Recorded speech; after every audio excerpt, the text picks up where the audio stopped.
You're wasting your time. You'll definitely fail. Just give up. You know you're not smart enough to accomplish anything worthwhile. Do you really want to make the woman holding your lash stronger?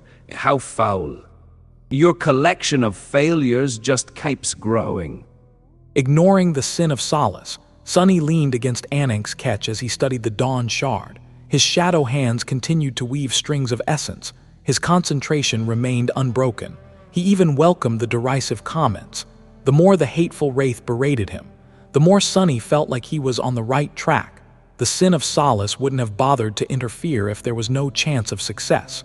After all, it wasn't in his nature to bet against Sunny when there were no stakes. You're ignoring me now, or have you forgotten how to speak? Sunny threw a calm glance at the apparition, then turned back to the crown of dawn. We'll speak when you tell me how you knew about the Mad Prince. The Sin of Solace scoffed. Gods, why do I even bother? I am sick of this tired routine. He laughed bitterly, then added in a resigned tone. But there's nothing else to do. How boring. The chain breaker was swaying gently underneath them. Saint was standing guard at the bow. Fiend and Nightmare were guarding the sacred tree, and Nephi's was at the stern, steering the ship. The 7 suns had already descended into the depths of the great river, and the deck was illuminated by a scattering of lanterns. The water glowed softly, diluting the impenetrable darkness of the night with ghostly opalescence. Sunny smiled faintly. Find a hobby. The Sin of Solace stared at him, unamused. Then, he turned to the bow of the ship and sighed. At least there's spectacle. Sunny paid it no attention. Then, he hurriedly dismissed the Dawn Shard and jumped to his feet. Crap. Lunging forward, he felt the chain breaker shudder as a violent wave hit it from the side. Neph, we are under attack. Out there in front of the graceful ship, about 100 meters away, the water had grown bleak and restless. A vast and ancient shadow was rising from the depths, surrounded by countless smaller ones. Twisting tendrils stretched toward the surface. Go, I'll handle things here. Hearing Neph's response, Sunny ran past Saint and jumped over the railing without ever slowing down. A moment later, he plunged into the cold water, rushing to meet the horror that was rising from the depths. It was there, a massive shape that stretched its giant tentacles toward the moving vessel, enormous, ancient, and harrowing. Sunny felt hundreds of eyes pierce him with an inhuman gaze, all belonging to the same creature, and wondered if it was a tyrant. Sunny's figure grew indistinct, surrounded by countless shadows. Then, the maw of a furious sea serpent emerged from the darkness, bellowing in rage as it shot into the boiling depths. The long serpentine body followed, encased in onyx armor. The great river stirred. Sometime later, Sunny climbed onto the deck of the chain breaker and huffed, red drops falling from his hair. He was drenched in blood. Of course, that blood wasn't his. There was a sizable sack in his hands. That sack was actually Anank's mantle, which was resistant to water. Its sleeves tied in a knot. Inside the improvised sack, 2 sizable transcendent soul shards glimmered softly in the dark. Sunny checked on them, then looked around the deck. Why did I even wash it? I mean, why did I even have Fiend wash it? The deck was littered with corpses. The creatures that had died here, cut, torn apart, and burned to ashes, resembled a weird mix between humans and sea creatures. They had humanoid torsos with pale skin, while their legs were replaced by long, powerful black tentacles. Their bodies were emaciated, with ghastly growths covering them like barnacles. The sight was both repulsive and inspiring. Saint, Fiend, and Nightmare earned me a few shadow fragments. Even better, there are plenty of soul shards to be harvested in addition to the ones I brought back. The depth dweller he had killed wasn't a tyrant. In the end, it was just a huge, nasty, corrupted monster. It seemed that these drowned outcasts weren't its minions. Instead, the smaller creatures appeared to have herded the enormous monstrosity, using it to attack larger prey. Sunny considered it a waste of essence.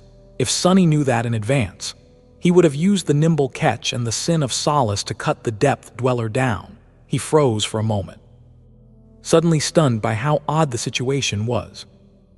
Since when am I so dismissive of corrupted monsters? That thing could have easily finished me if I wasn't careful. Damn it, am I becoming arrogant? Arrogance gets people killed. Sunny was strong and skilled, but he wasn't invulnerable, even though he could easily slaughter dozens of fallen abominations or face corrupted ones without fear. Each of them could very well end his life with one strike, maybe two, considering the defensive properties of the marble shell, and he thought that he better correct this attitude fast. Oh my, what a rare moment of self-reflection. You should correct the rest of your nasty personality while you're at it. Maybe then people won't find you as uncomfortable to be around as they do now. Looking up darkly, Sunny saw the sword Wrath staring at him with disdain. The Sin of Solace was still as annoying as he had been before the attack. Nothing much changed.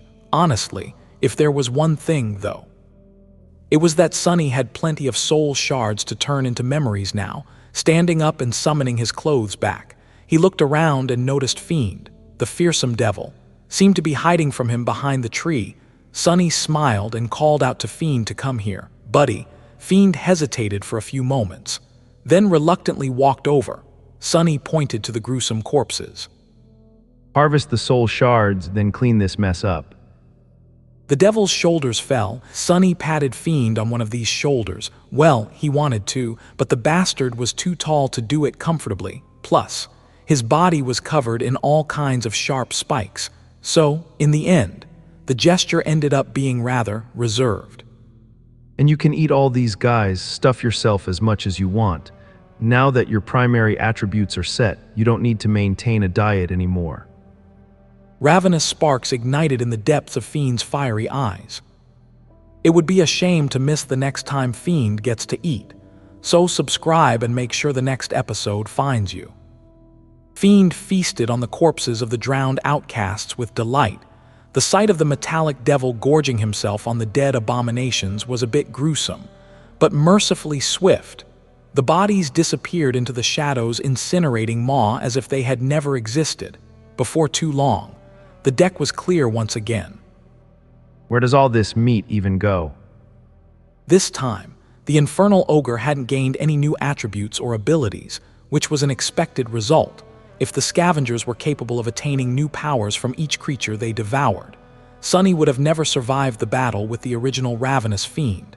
It had to be a rare occurrence, especially now that the Shadow's main attributes were set. It did seem like he had grown a little bit stronger, though just as the other Shadows did when absorbing a fragment. Throwing a dubious glance at the satisfied devil, Sunny shook his head and commanded the glutton to go find a mop, while Fiend was washing the blood off the deck. Sunny and Nephi's briefly examined the ship and then gathered at the stern to divide the soul shards. Let's just each take half. He looked at the small pile of shimmering crystals, calmly thinking about how to use them best. All of the shards were transcendent, considering how nonchalant he was about this unimaginable treasure trove. Remembering the awe they had felt when witnessing a pair of transcendent soul shards back on the forgotten shore felt both amusing and nostalgic. Nephi's simply shook her head. I'll take a quarter. Your shadows killed twice as many as I did. While you dealt with the depth dweller, that should be fair. Sunny glanced at her, hesitating. She was right. Out of the two of them, he had contributed much more to the victory. That only went to show how powerful he had grown, armed with a developed aspect legacy and 3 powerful shadows. It also meant that Nephi's needed to catch up as soon as possible. And yet, 3/4 of their spoils amounted to 17 transcendent soul shards. If made into a memory and fed to Nightmare, each would give him 4 shadow fragments. That meant that the Black Stallion would be most of the way to Ascension by the time Sunny finished weaving all these memories, while Nephi's was still far away from becoming a Titan. Strategically, strengthening Nightmare first made more sense. Sunny nodded and agreed, illuminated by the soft glimmer of the soul shards. Neph's face seemed even more reserved than usual. Was she pondering the matter of her faltering progress as well? With a sigh, Nephi's took her share of the soul shards and methodically crushed them one after another, absorbing the streams of ethereal light. Then, she rose and said, her tone flat, We've wasted enough time here already. I'll go back to the steering oar. He watched her walk into the runic circle with a complicated expression. Is she still feeling uncertain of herself after the second nightmare? She has been strangely mild ever since coming back. Selfishly, I like this Nephi's more. But he also missed the version of Nephi's that was like an uncompromising flame. A flame that burned with enough passion and unreasonable resolve to burn down the entire world. Sunny shook his head slightly and gathered the rest of the soul shards. She's still the same when the time comes. She'll burn brighter than the 7 suns combined. I just hope that I won't be burned with the rest of this cursed tomb when that happens. Not entirely convinced, he stored the shards in the covetous coffer and went back to peering into the complexities of spellweaves. The chain breaker continued sailing downstream. In the next week, it was attacked several more times, for better or worse, by solitary nightmare creatures instead of groups like the drowned outcasts had been. Sunny and Nephi's dealt with the grotesque depth dwellers with some effort, but not too much effort, apart from a few shallow wounds. The biggest hurdle they faced was removing the corpse of an especially large creature from the ram of the ship, which had impaled the abomination after a purposeful and violent collision. None of the nightmare creatures were as powerful as the harrowing foes they had faced in the far reaches of the future. On the positive side, Sunny and Nephi's were alive. On the negative side, they hadn't been able to salvage as many soul shards as they had after the first attack. Sunny didn't really mind. His time was divided between studying the weave of Anank's mantle and concocting a tentative plan for altering the Dawn Shard. At the same time, he was creating memories from the shards in his possession. That last task was moving along slowly, since it took him roughly a whole day to weave one. That pace was only possible because his reserves of essence were fully restored each dawn and dusk thanks to the Crown of Twilight. Still, by the end of the week, Nightmare had absorbed 28 shadow fragments, bringing the counter to 229,300. Sunny still had enough soul shards to create 10 rudimentary transcendent memories, each equivalent to 4 fragments. If nothing went wrong, the counter would reach 269,300 in 10 days. His loyal steed's ascension was drawing close. By the end of the week, he felt ready to attempt modifying the Dawn Shard. However, because of how important that endeavor was to the conquest of the third nightmare, Sunny decided to go over everything he had learned and envisioned a few more times, putting the crown of dawn away and dismissing the shadow hands. He leaned against the side of the ketch and closed his eyes. I've created a sufficient length of essence thread. I've studied the spellweave of the Dawn Shard extensively. I compared the structure of the pattern surrounding the nexus with all the other memories I possess. I've grown accustomed to weaving with 6 hands. He spent 2 days meditating on his plans and mentally going over everything that could go wrong. Finally, just before dawn of the third day, Sunny opened his eyes and manifested 4 shadow arms once again, saying that it's time to begin. The hypnotizing tapestry of the spellweave stretched in the darkness in front of him, countless threads of ethereal light intertwined in a beautiful, but seemingly chaotic pattern, centered around a radiant nexus. There had been a time when these patterns were a complete mystery to Sunny, but although they still remained mystifying and nebulous, he could discern an elegant underlying structure to their dazzling, dizzying arrays now. He could also feel the purpose of various elements of the weave more clearly. The spellweave of the Dawn Shard wasn't the most complex he had ever seen, but it was more complex than most, even after isolating the rudimentary enchantments that all memories possessed and the special properties shared by shard memories. The remaining expanse of ethereal strings was Byzantine and daunting. Luckily, his goal wasn't to recreate the weave from scratch. He also didn't intend to alter its function, only its capacity and resilience, as well as transplanting a new, much more potent nexus than the existing one.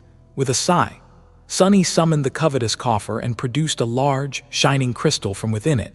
When put together, the band of bright metal and the supreme soul shard he had harvested from the guts of the black turtle looked comical. The soul shard was much larger than the crown of dawn, yet it was supposed to become encompassed by it. But that wasn't an obstacle. Weaves didn't exist in the physical sense. Anyway, just like souls, they inhabited an entirely different plane of existence. Sunny pulled on the invisible thread of shadow essence. At the same time, a needle that shone with a faint golden glow appeared in one of his hands. He took a deep breath. Oh, steady. The process had to be steady, but it couldn't be slow. Sunny would have to remove the original nexus first before transplanting a new one. The moment it was removed, the weave was going to start falling apart. So, he had to tie as many of the most important threads back, fast, and then bring the rest back even faster. He had spent years learning sorcery and 2 weeks restlessly preparing for this moment. But the outcome was going to be decided in less than 10 minutes. If Sunny succeeded, the cohort would acquire a powerful tool to help them survive the nightmare. If he failed, the Dawn Shard would be destroyed, and he would have to explain himself to one hell of an angry changing star. She probably won't kill me, right, but just in case, I'd better not fail. Of course you'll, and when have you ever not failed? The Sin of Solace was observing the process with a disdainful expression. Sunny was concentrating on the task so much that he had lowered his guard. As a result, the hurtful remark actually cut. For once, well, to be honest, they always cut a little, but this time, he felt bitter anger swell in his chest. He told himself to calm down, throwing a dark look at the grinning apparition. Sunny wrapped all 5 shadows around himself and summoned the crown of twilight. As the first ray of sunshine burst from the horizon, he took a deep breath and thrust one of his shadow hands into the ethereal tapestry of the spellweave. His clawed fingers wrapped themselves around the shining nexus, and then crushed it, destroying the anchor of the countless threads. I wonder how anyone could have been a weaver before me. Sunny was more or less certain that the very ability to not only see, but also touch the ethereal strings was granted to him by Bone Weave.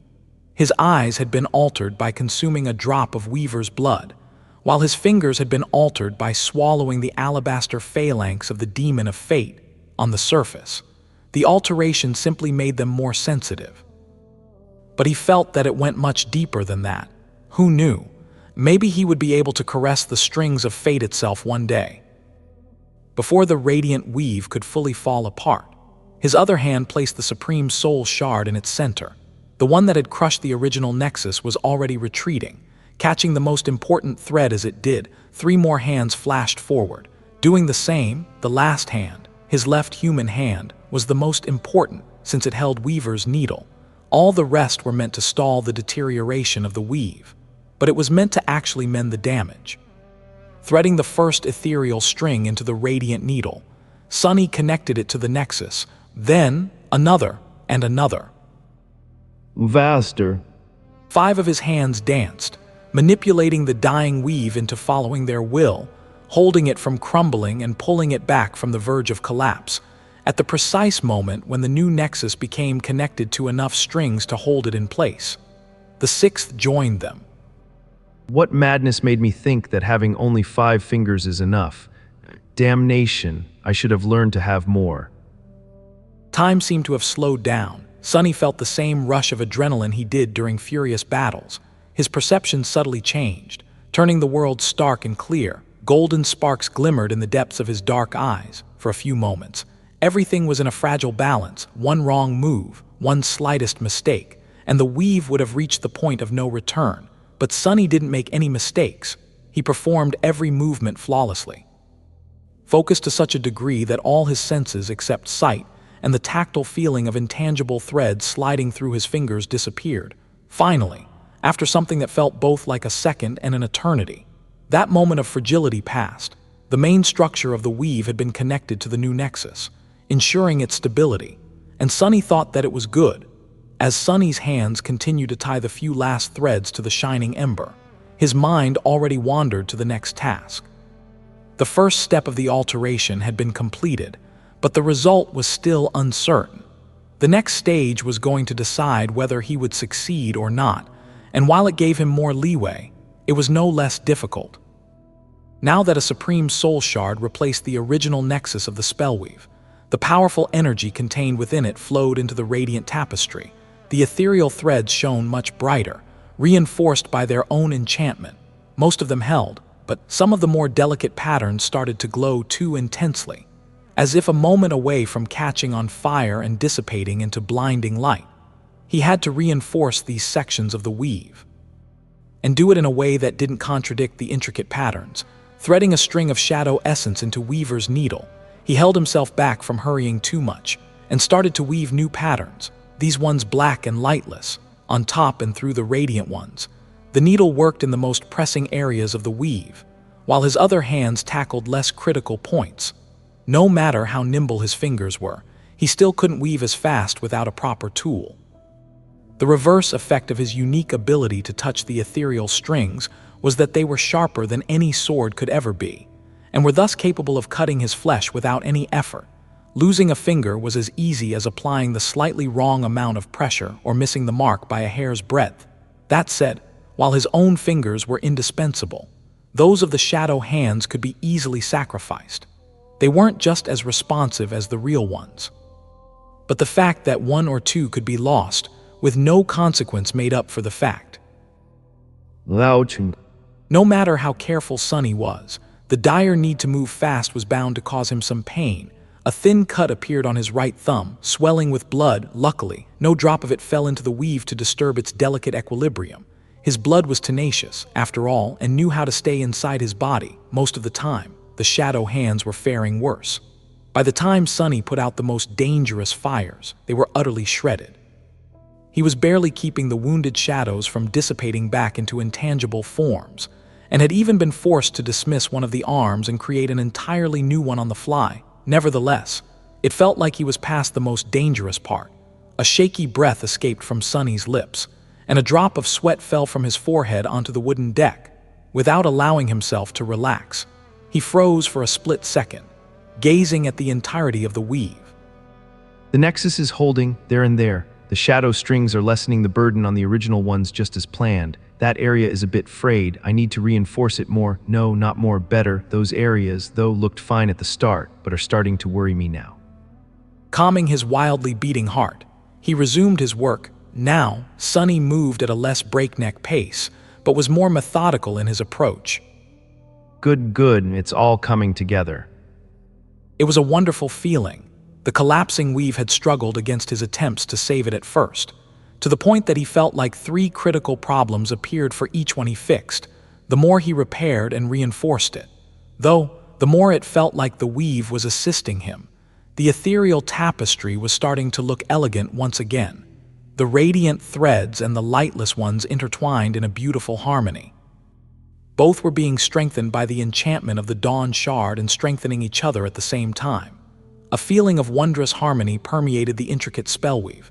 Its nexus was replaced, and its pattern was invaded by countless new threads, all of them dark and ghostly, but nevertheless it was resembling a different but natural version of itself more and more. Continuing his meticulous work, Sonny threw a brief glance at the Sin of Solace and said, "Hey." The sword wraith raised an eyebrow. Sonny was already looking back at the weave, concentrating on finishing the alteration, but the corner of his mouth rose in a small, vindictive smile as he replied, "Hey yourself, fool."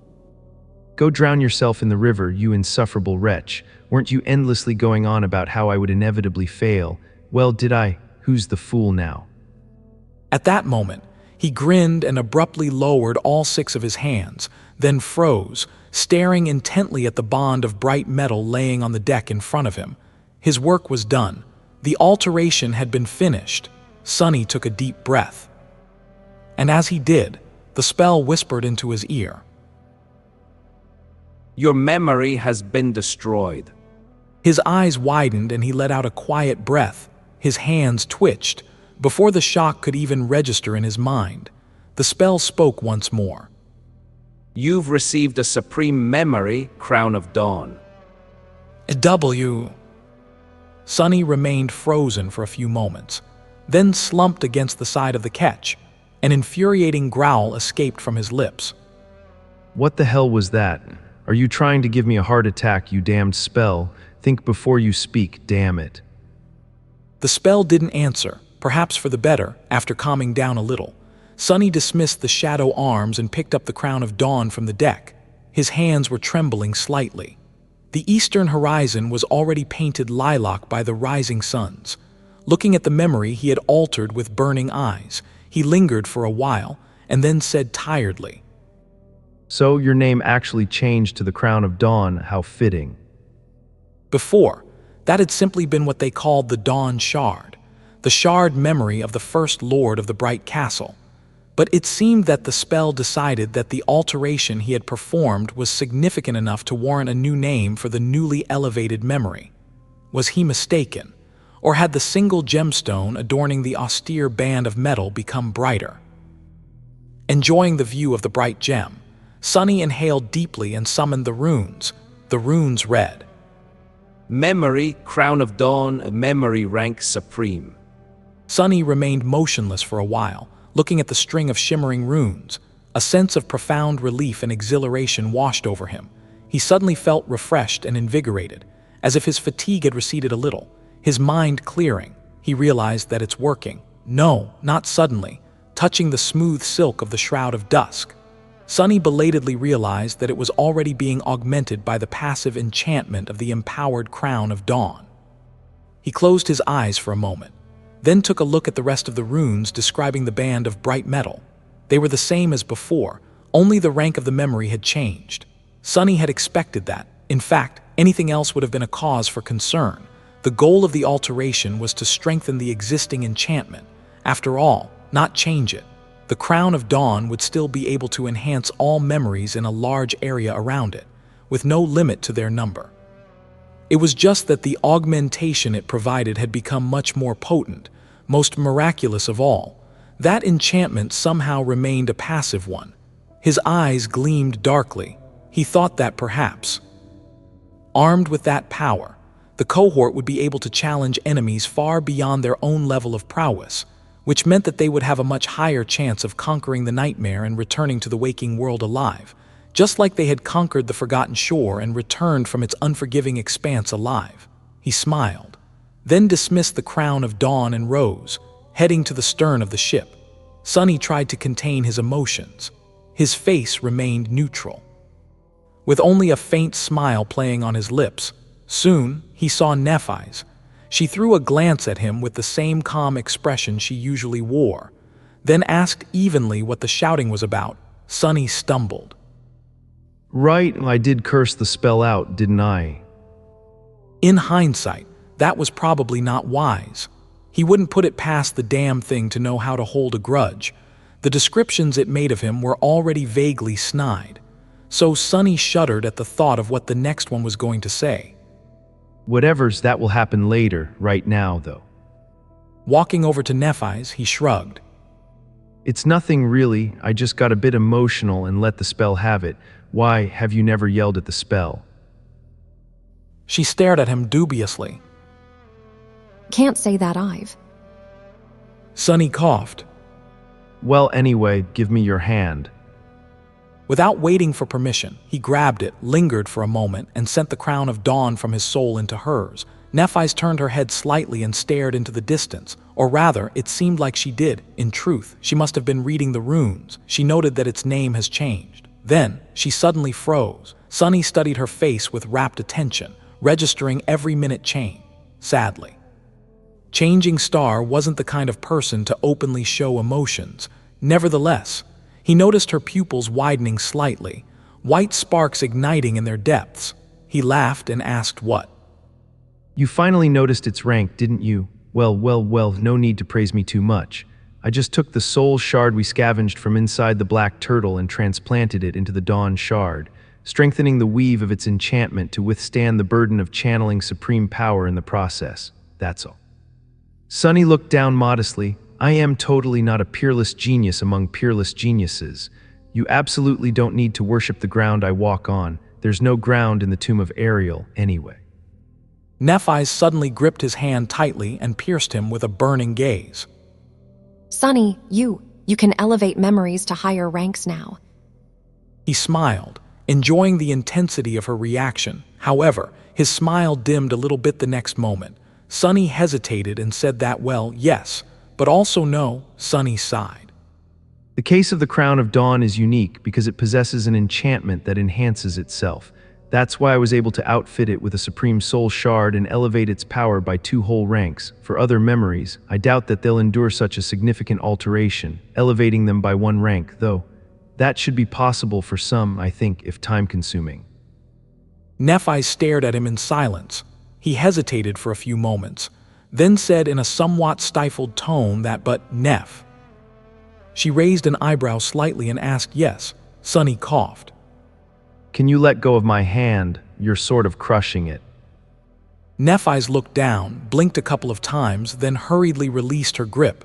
Sunny shook his hand in the air. It didn't really hurt, but he had suddenly become painfully aware of how close they were standing. His face felt hot, letting out an awkward chuckle. He shook his head and pointed to her head.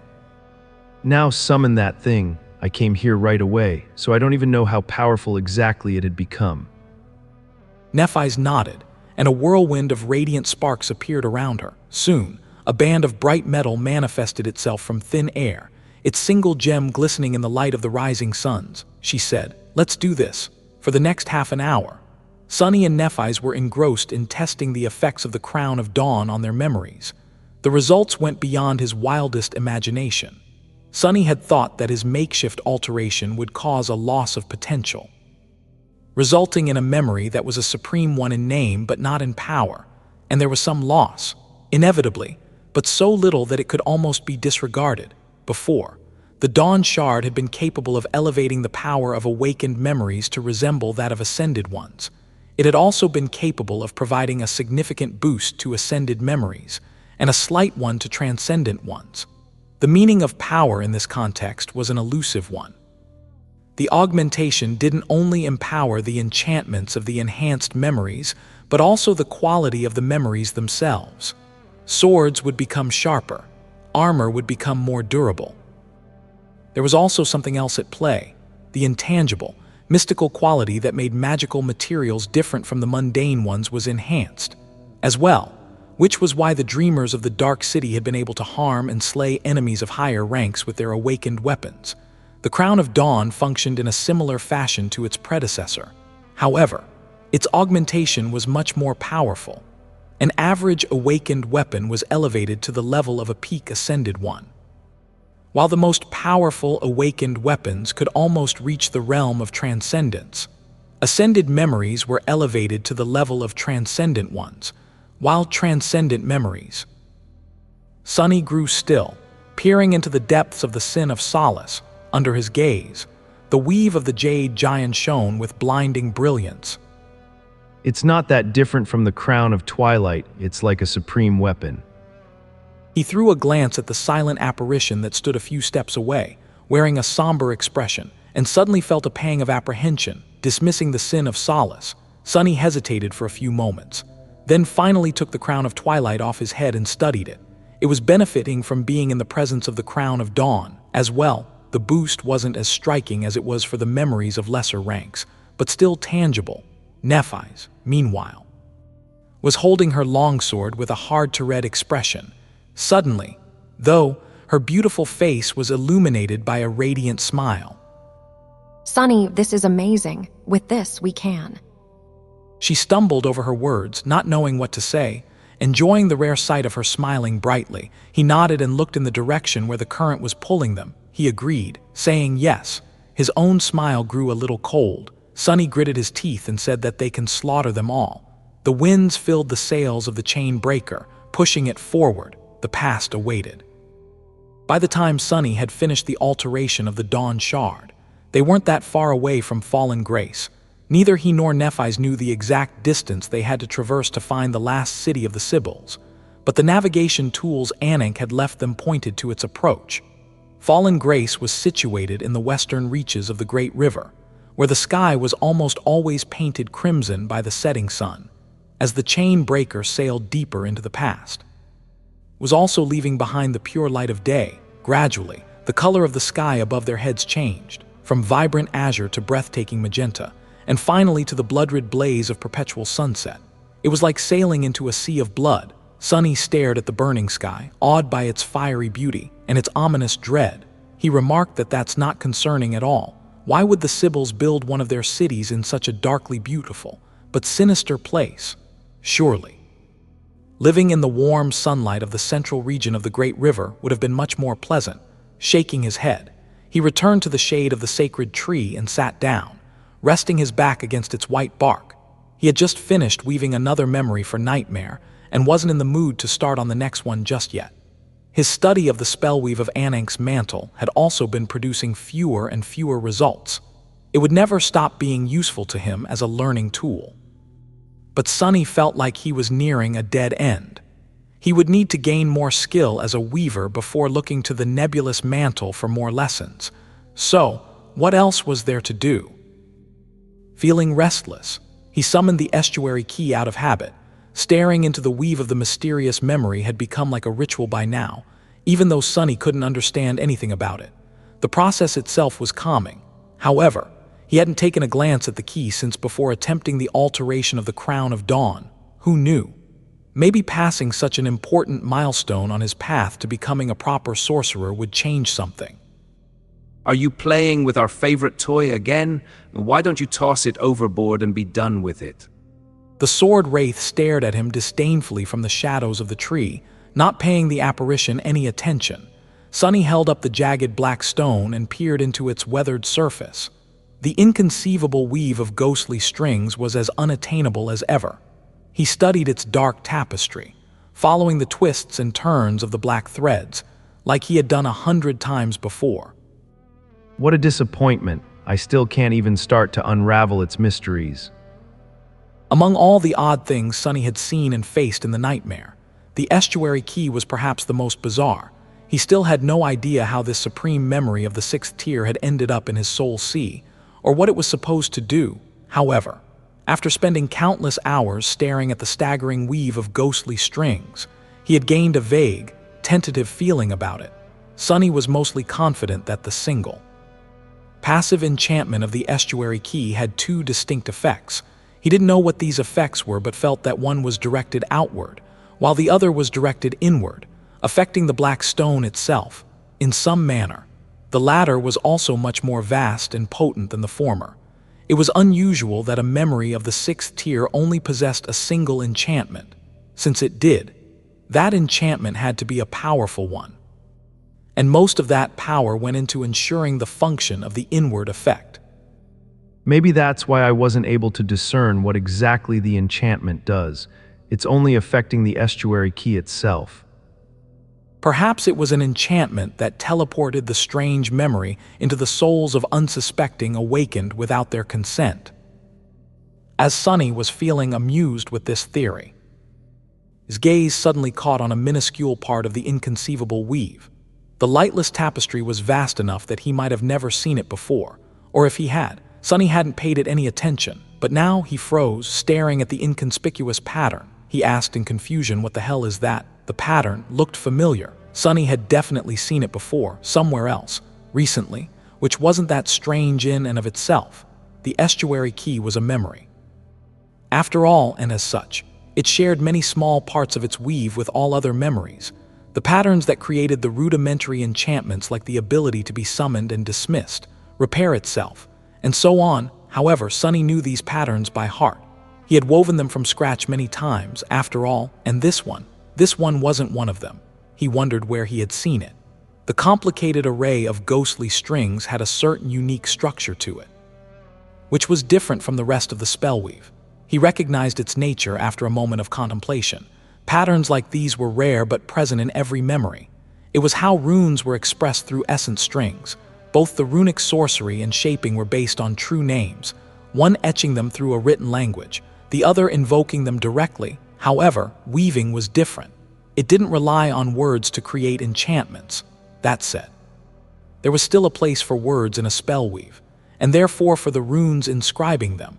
These runes, translated from the corresponding string patterns, expressed the name of the memory, its description, and the true name of its master. If the master possessed one, the problem was that Sunny had long identified the patterns that inscribed the name and description of the Estuary Key, as well as his own true name, and this particular pattern had nothing to do with them. Why were there additional runes hidden in the weave of the black stone? And why did the pattern of essence strings describing these runes look so familiar? Sunny leaned forward with a frown and concentrated, trying to decipher the meaning of the pattern. It wasn't at all difficult, in fact. It was even easier than usual, as if he had read this exact pattern of essence strings many times before. His pupils narrowed. He whispered the name, Sin of. Sunny suddenly straightened, a cold shiver running down his spine. Standing in the shadows, the apparition yawned and covered his mouth with a hand. He asked, "What's the matter?" "The Sin of Solace," Sunny finished. Solace, written in ghostly strings, the name of his cursed sword, and the sword wraith born from its curse, was meticulously woven into the enchantment of the Estuary Key. The Sin of Solace. These words were clearly a part of the ghostly spellweave of the Estuary Key. Sunny stared at them intently, feeling a strange mix of confusion, curiosity, and dread. What the hell was the meaning of this? Shifting slightly, he looked at the sword wraith. The apparition stood in the shadows, wearing a bored and resentful expression. Sunny had grown so accustomed to the company of the Sin of Solace, first in the form of a disembodied voice, then of a vague figure, and finally of a perfect reflection of himself, that he rarely paid it much attention these days. But the sword wraith wasn't at all benevolent or harmless. In fact, he was a sinister and insidious being, spawned from the whisper of a fearsome demon and meant to drive the wielder of the sword mad. The fact that Sunny still had his sanity intact, or rather, somewhat intact, was only due to his extraordinary mental resilience and resistance to mind attacks. Most humans would have already been turned into raving lunatics by the Jade Giant.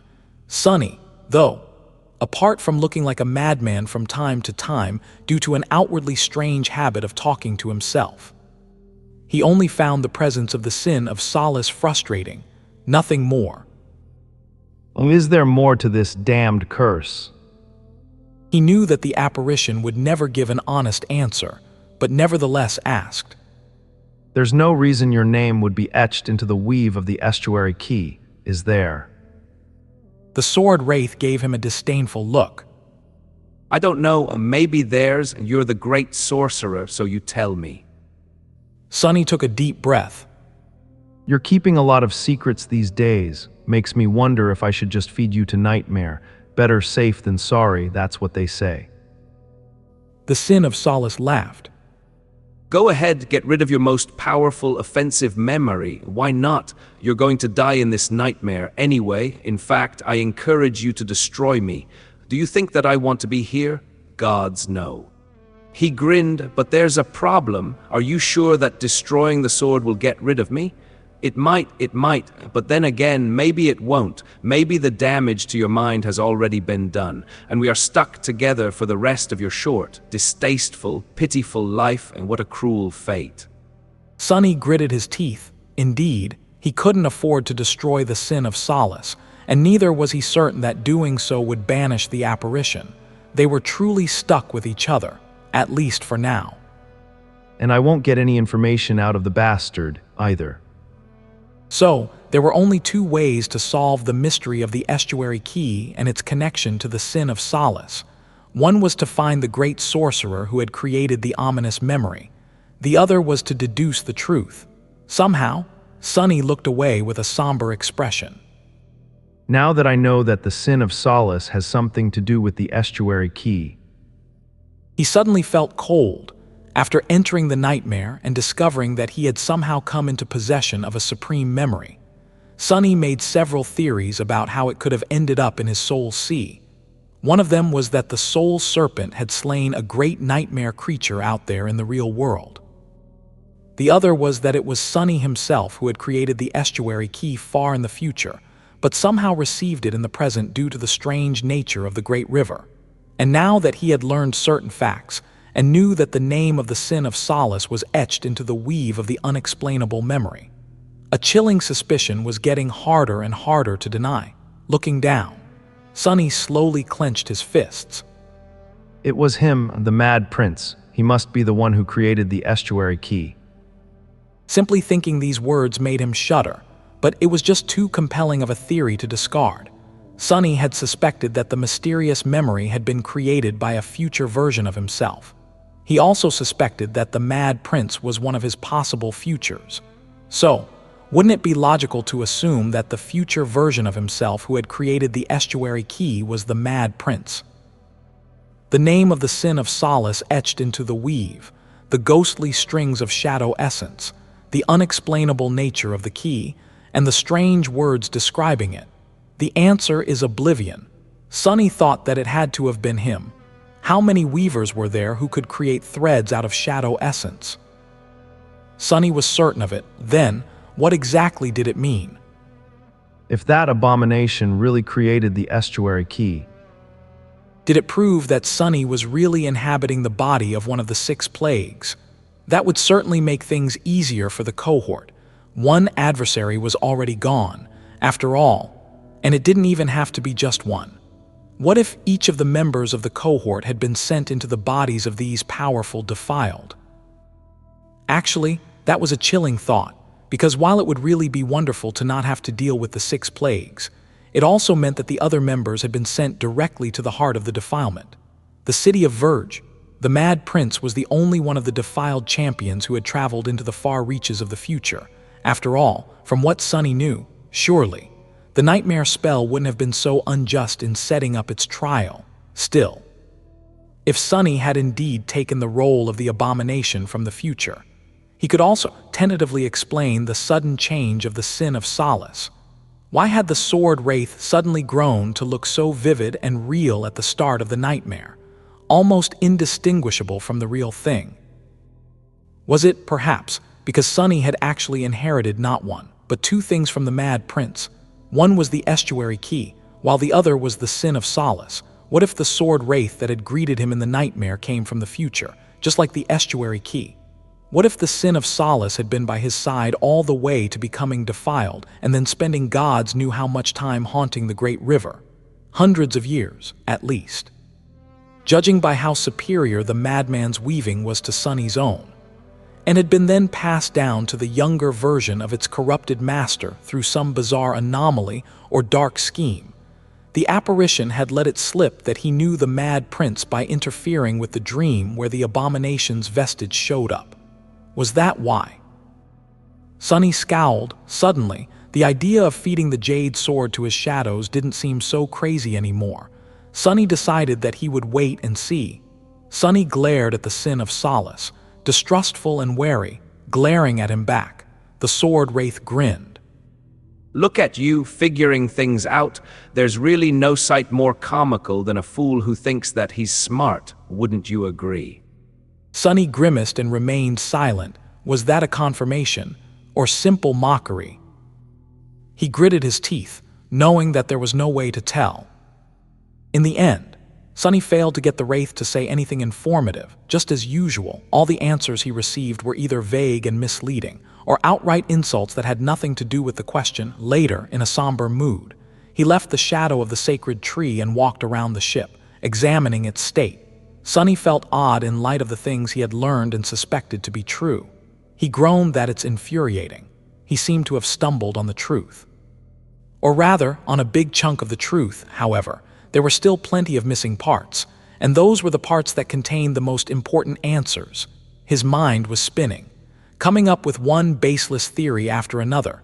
Sunny was unable to glean the true meaning of it all, but what he did manage to do was completely exhaust himself mentally, eventually feeling foul. He threw the manic desire to get to the bottom of things right here and now out of his head and settled near the catch to start weaving another memory for nightmare. The fiery sunset lasted for the entirety of the day, and was then replaced by the ghostly radiance of the night. Here in the western reaches of the great river, even the opalescence of the water was different. It was shifting between deep carmine, vibrant crimson, and rich maroon, as if they were truly sailing on a river of blood. The nights they had witnessed before were dreamlike, but this one was like a scene from a darkly beautiful nightmare. Sunny and Nephis hadn't slept for a single moment, too wary to close their eyes. In the morning, the impenetrable darkness of the night was once again replaced by a blazing sunset. It seemed like one of the 7 suns was always within reach, drowning in the currents of time. The further west they sailed, the dimmer the light became, eventually. They were surrounded by a fiery dusk. Neff's voice sounded tense as she asked if the current is strange. Neff's voice sounded tense. Currently, he was holding the steering oar while she was leaning over the railing nearby, confused. Sunny sent one of his shadows to take a look overboard. It took him a long time to understand what had alarmed Nephi's. Strange. The current of the great river was changing. Ever since they entered the tomb of Ariel, it had always flowed in the same direction, but now it seemed as if the currents were twisting, not only carrying the chain breaker forward, but also slightly pulling it to the side. In the direction of the setting sun, he gripped the oar tighter. He said that they must be nearing the edge. The great river was vast and flowed endlessly, but it wasn't limitless. That was one of the first things they had asked Anak, hoping that there was a shore somewhere in this inhospitable world. But there was no shore instead. The great river was limited from west and east, from dusk and dawn, as the river people called these directions, but a bottomless dark abyss. It was as though the river flowed through nothing, suspended in the void by the power of the demon of dread, and so there was an edge instead of the shore. A colossal and unceasing waterfall where the waters of time spilled into the abyss and disappeared into the boundless darkness. Sailing close to the edge was tantamount to suicide. They hadn't reached the truly dangerous waters yet. Otherwise, the currents would have already been pulling the chain breaker toward the abyss with ferocious force. But the subtle change in the direction of where the water flowed indicated that the edge was already not too far away, which was good news, because it meant that they were even closer to fallen grace. And Dusk, the last Sybil of the estuary, Sunny inhaled deeply. Check the navigation tools again. It would be really awful if we overshoot fallen grace and end up deeper into the past than intended.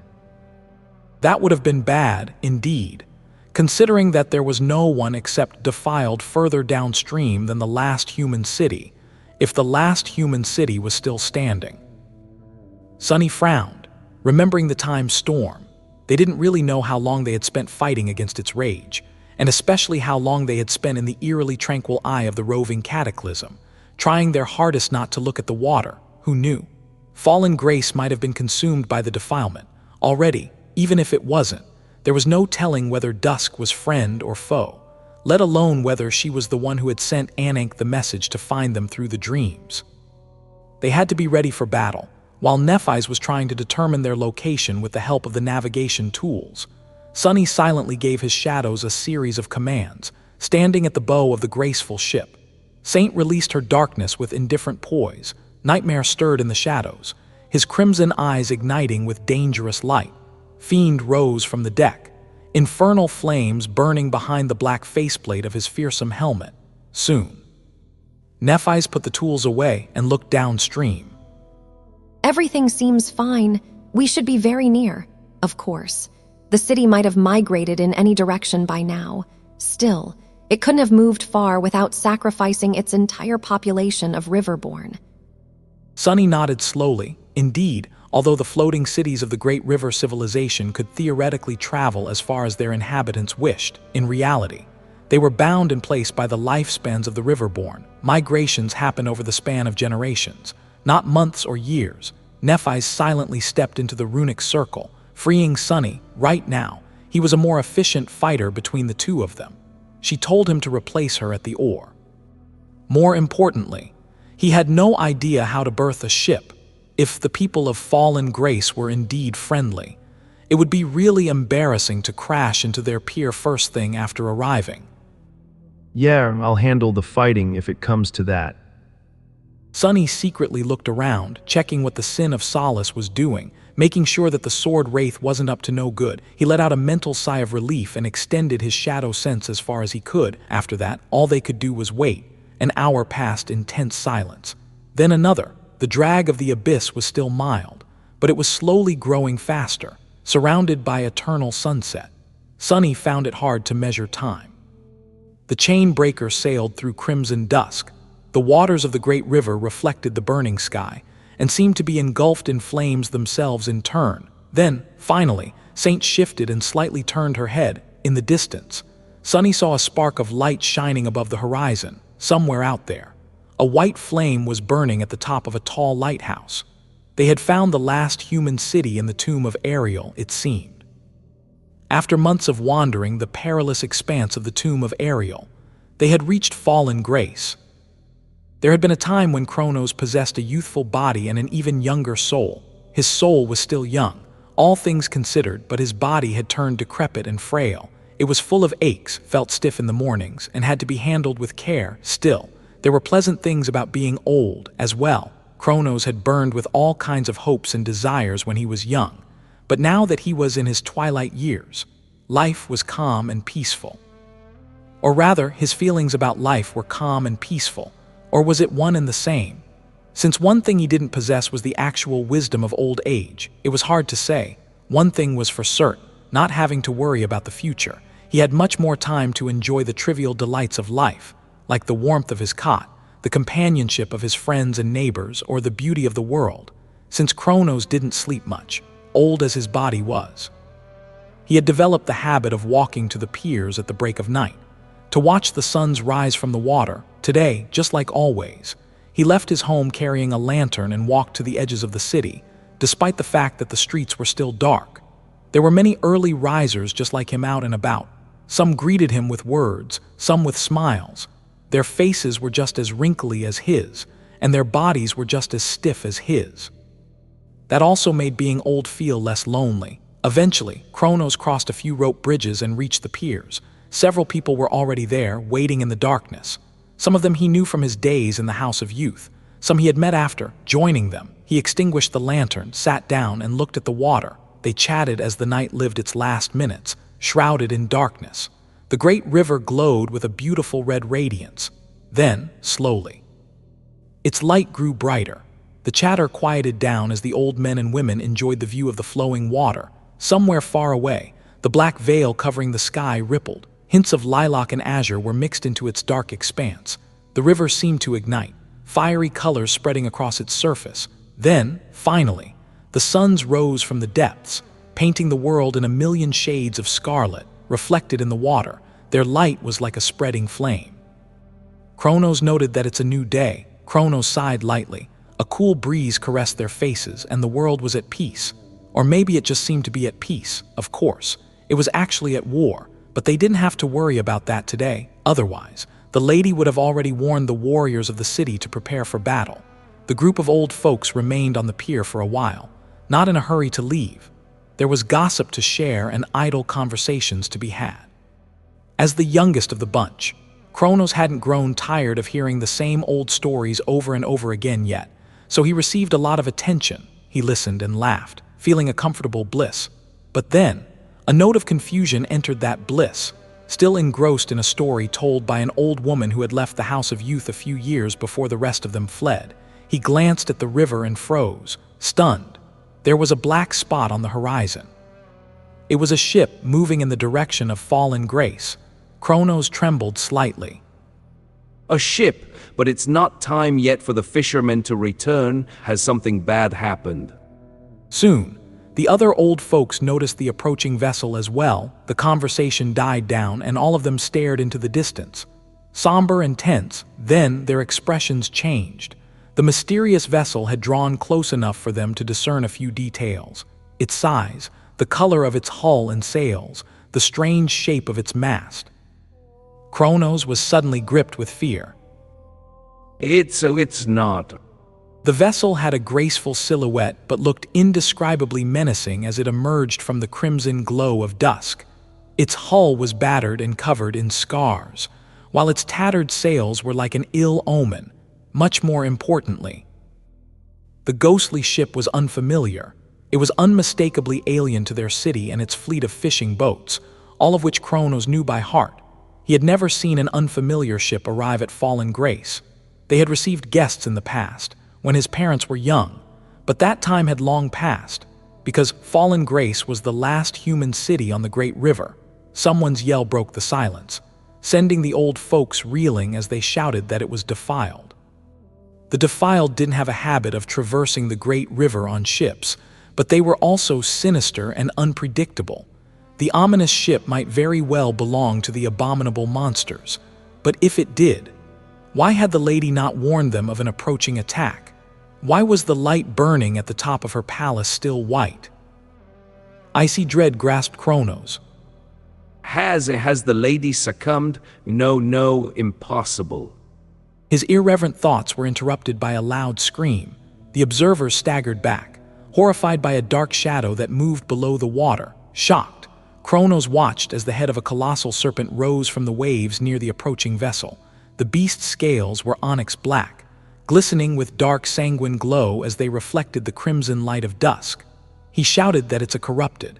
People of fallen grace had all heard legends of the Serpent King as young kids.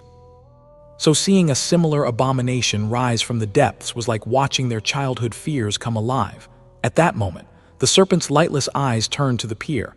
Kronos felt his soul tremble, as if the creature was peering directly at him. And then, something unexplainable happened. The colossal body of the monstrous Leviathan suddenly rippled, becoming vague and indistinct. Then, it dissipated into a tide of darkness. Instead, a slender human figure appeared on the bow of the approaching ship. The dark figure was contoured against the burning sky, its mantle moving slightly in the wind. It seemed to belong to a young man with porcelain skin and raven-black hair, his eyes as dark as night. The same lightless gaze swept across the pier, and then the sails of the ominous ship lowered themselves. As if by magic, Kronos took a shaky breath, staring at the ghostly vessel. A strange thought appeared in his mind. Is this the end or a new beginning? With its tattered sails lowered, the ominous vessel slowed down, eventually coming to a semblance of a halt. It drifted on the waves a few hundred meters away from the pier, carried by nothing except the current. Kronos had managed to regain some composure by then. He briefly thought about running away but decided against it. His body was too old to run with any kind of significant speed. Anyway, the watchers guarding the city must have noticed the ghostly ship and the terrifying onyx serpent. Too, if the lady had truly not known about their arrival, warriors would already be on their way. For a few moments, everyone remained motionless. The old men and women gathered on the pier, and the dark figure standing on the bow of the graceful vessel. As well, the current was slowly pulling the ship closer. It was only a matter of minutes before it reached the pier. Kronos found himself thinking that this is strangely exciting. Kronos should have been terrified, but he found himself awed and curious instead. All of them here in Fallen Grace lived with the knowledge that their lives would soon come to an end. Death was like an old friend, not an odious enemy. The arrival of a mysterious ship, however, was a novelty. How often did he get to experience something entirely unexpected? He had never seen anything like it, and would most likely never get a chance to witness something as wondrous again. So, he waited for the moment when the hull of the ship touched the pier with bated breath. Eventually, the graceful vessel drew close enough for them to see every terrible scar and every burn mark covering its battered hull. It seemed like the battered ship had escaped the depths of hell and survived all kinds of untold disasters. What terrible battles had it endured? What harrowing creatures had clawed its hull, unable to break through? What kind of beings dwelled within it, who had been able to survive all these ordeals? Were they, perhaps, more harrowing than the creatures that had left their marks on the ancient hull? Kronos and his fellows saw the deck of the ship.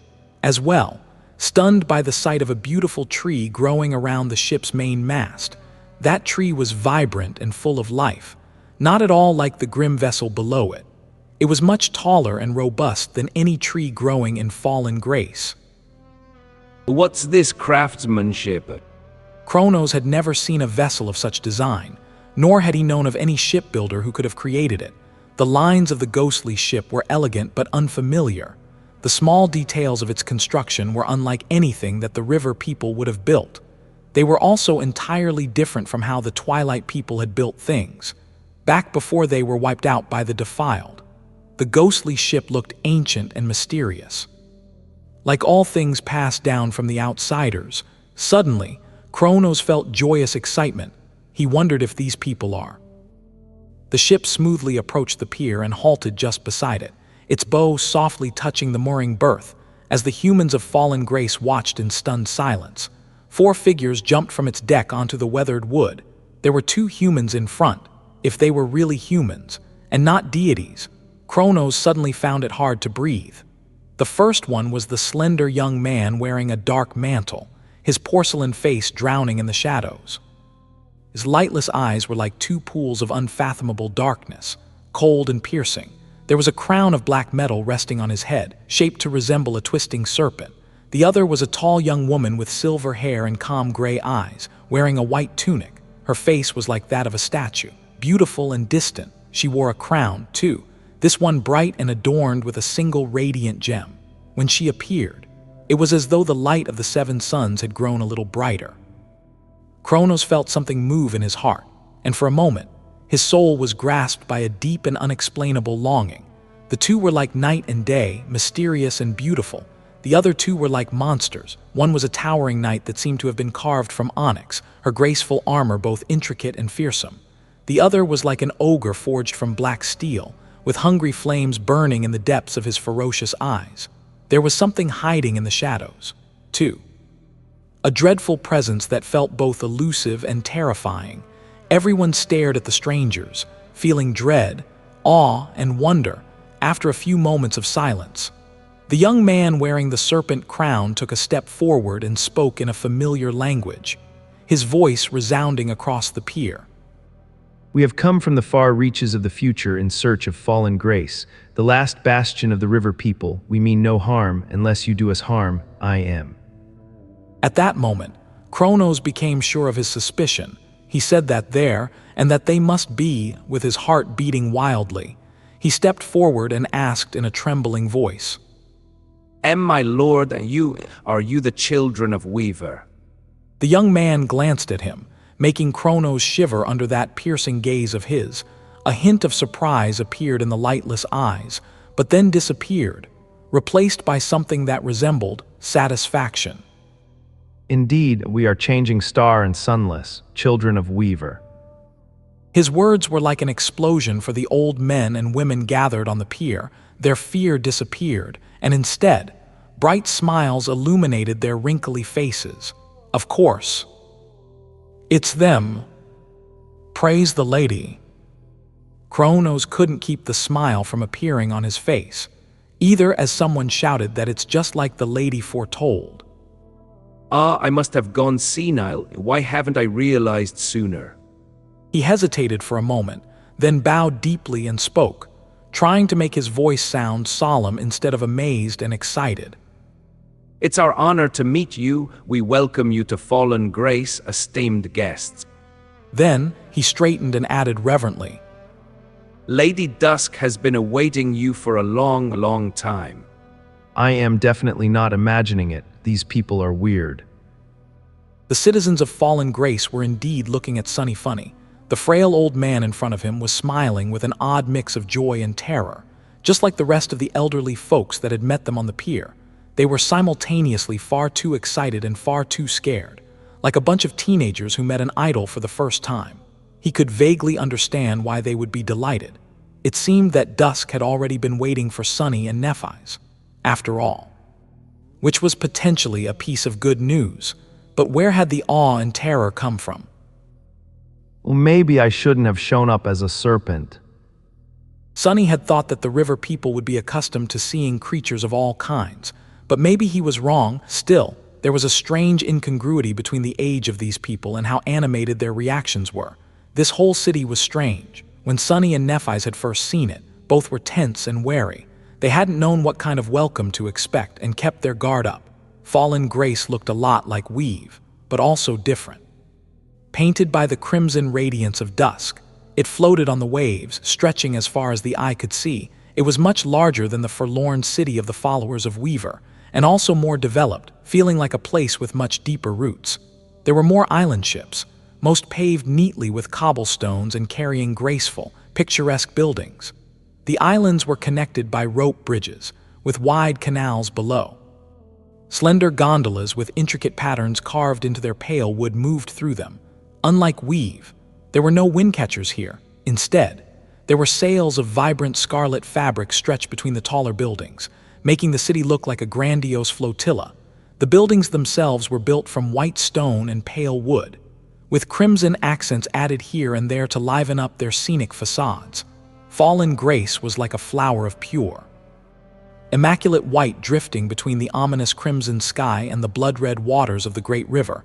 However, it was a wilting flower, Although the beautiful buildings had been masterfully constructed, most of them were showing signs of deterioration. The newer ones didn't seem nearly as picturesque. Either, the rope bridges were frayed and poorly maintained. The scarlet sails might have looked magnificent once, but now their fabric had faded.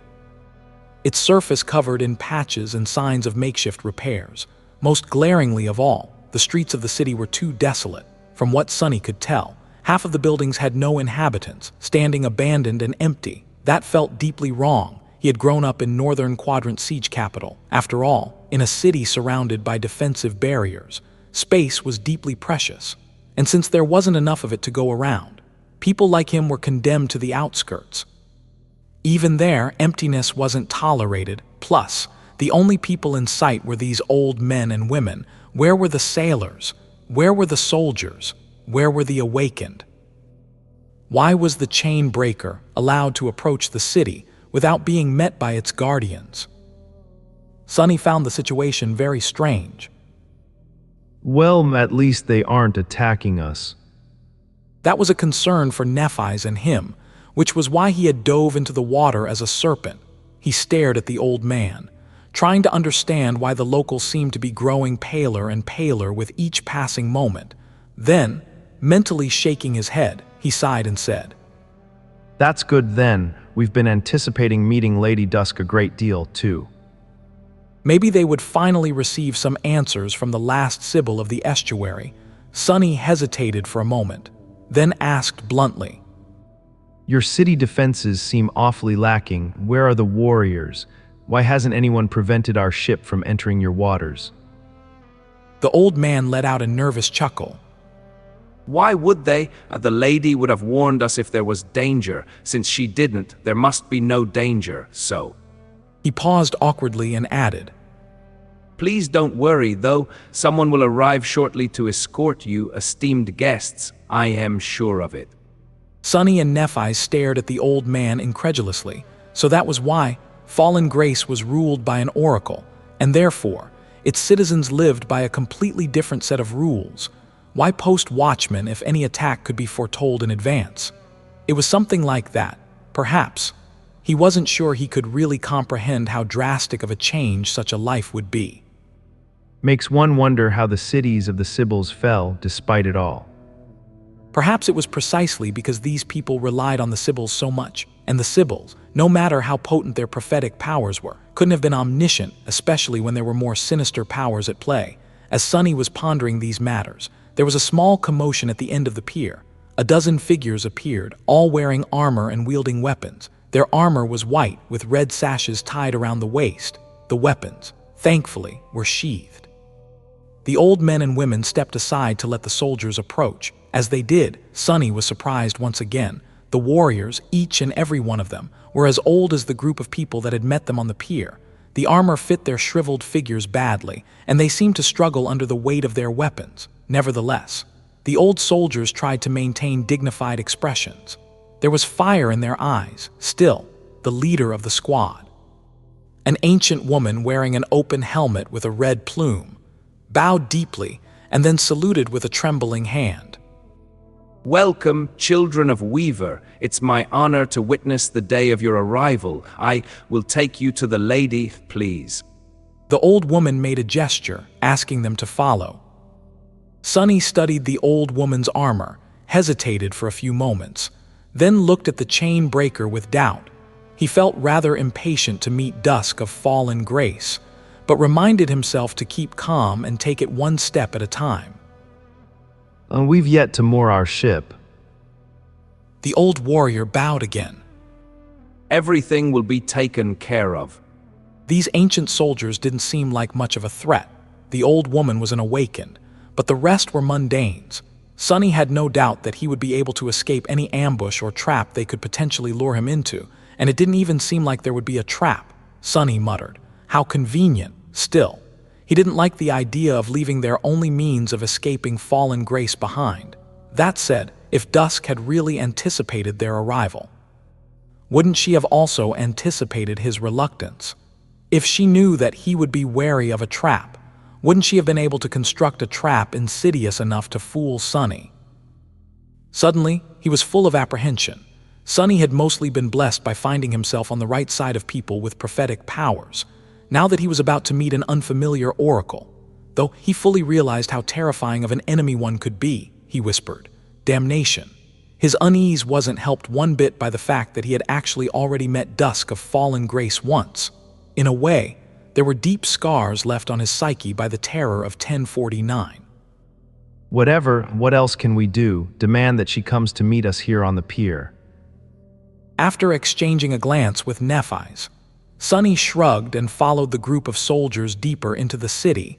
The old man who had greeted them joined, as well, which caused an irritated sigh to escape from the lips of the old woman in charge of the soldiers. Kronos, why are you tagging along with us, kid? The old man simply smiled. Why, I am the one who greeted the esteemed guests first. Surely, they'll feel better having someone familiar escort them. The leader of the soldiers shook her head and didn't say anything else. The old man, Kronos, seemed satisfied and hurried to keep up with them. How ancient is this woman to be calling a fossil like him kid?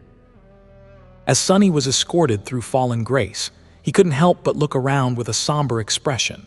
Everywhere they went, they were only met by old people, ranging from elderly to ancient. The inhabitants of fallen grace all had white hair, wrinkled faces, and frail bodies of people living out the last of their twilight years. They went about their business with careful steps and looked at Sunny and Nephi's with amazed expressions. He thought that it was because of their status as guests in the city at first, but then realized that it was simply because they were young. Apart from Sunny and Nephi's, there wasn't a single young person in sight. Sunny realized that they're all riverborn. Sunny frowned, pondering the implications of this simple realization. Riverborn didn't age with the passage of time. Instead, they aged by moving upstream from the place of their birth. The process was supposed to be gradual, happening over the span of generations as the city migrated into the future to allow new families to be formed. Therefore, there had to be a mix of people of different ages on the streets, just like there would be in a normal city. So, what did it mean if everyone here looked old? It meant that fallen grace had migrated far upstream for a reason other than ushering in a new generation. At some point, killing the older population and thrusting everyone else into decrepit old bodies as a result. Sunny's face grew somber as he looked at Kronos. One more time. It might have been that the leader of the soldiers had called him a kid, not because she was incredibly ancient, but because the old man was actually a child. Or a youth no older than Sunny and Nephi's at least. He hesitated for a few moments, then asked cautiously, Kronos, was it? Say, how old are you? The old man smiled, his face turning into a labyrinth of deep wrinkles. I am 17, my lord. I'll be 17 in a few days to be precise, but who's counting? Sunny inhaled deeply, disturbed by the cheerful tone of that answer. Nephi seemed to have figured out the reason for why everyone in fallen grace looked so old. As well, hearing Kronos confirm it, she frowned. Then why aren't you at the House of Youth? As the words left her lips, the face of the old woman leading the soldiers darkened. While Kronos lingered, she answered in his stead. It's because we lost them. We lost the entire downstream half of the city during those dark days, and if it wasn't for the lady, we would have lost the other half as well. Stunned, he raised a hand and asked in a trembling voice, Cassie. In front of them, sitting on the throne of fallen grace, was none other than Cassie, the delicate blind girl who had been their companion since the dire trial of the Forgotten Shore, and whom both Sunny and Nephi's knew better than anyone else in the world did. There could be no mistake. Cassie hadn't changed much since the last time Sunny had seen her. She was still the same, with golden hair and beautiful blue eyes. The soft features of her lovely face were just as he remembered them. But there was something different about her, too. There was an obvious change, of course. Unlike how she was in the Nightmare Desert, Cassie looked hale and refreshed. Gone were the feverish gauntness, dark bruises, and cracked lips. Instead, her striking beauty had bloomed once more, soft and quiet yet making it impossible to look away. She was also wearing an unfamiliar red peplos. its thin flowing fabric draped gracefully around her supple figure and decorated with white accents. But there was also a deeper, less obvious change to her. Sunny just couldn't put his finger on what it was exactly. Most importantly, Cassie wasn't Dusk of fallen grace. Or was she?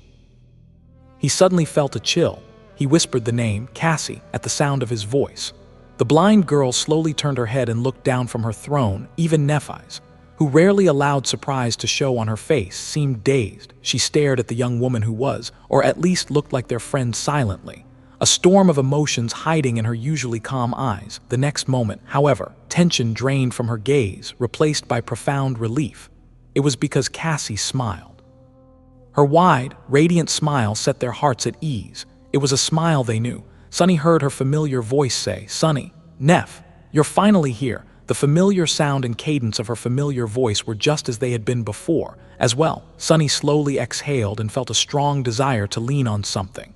He had been both anticipating and dreading meeting Dusk. He had also been worried sick about the members of the cohort, and especially Cassie. Since she wasn't as fierce of a warrior as the rest of them and more vulnerable than most, even though Sunny had been suppressing these worries, they gnawed at his soul, now that the moment he had been dreading was replaced by an unexpected and joyous reunion. Alleviating the gnawing worry, Sunny momentarily felt unbalanced.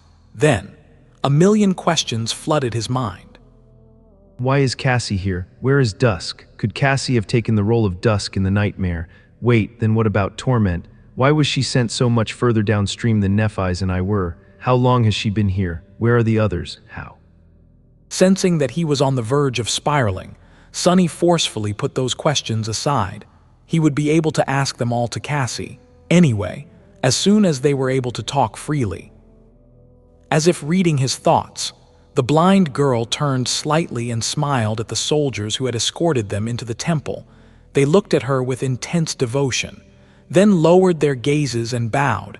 Cassie lingered for a moment, then spoke softly.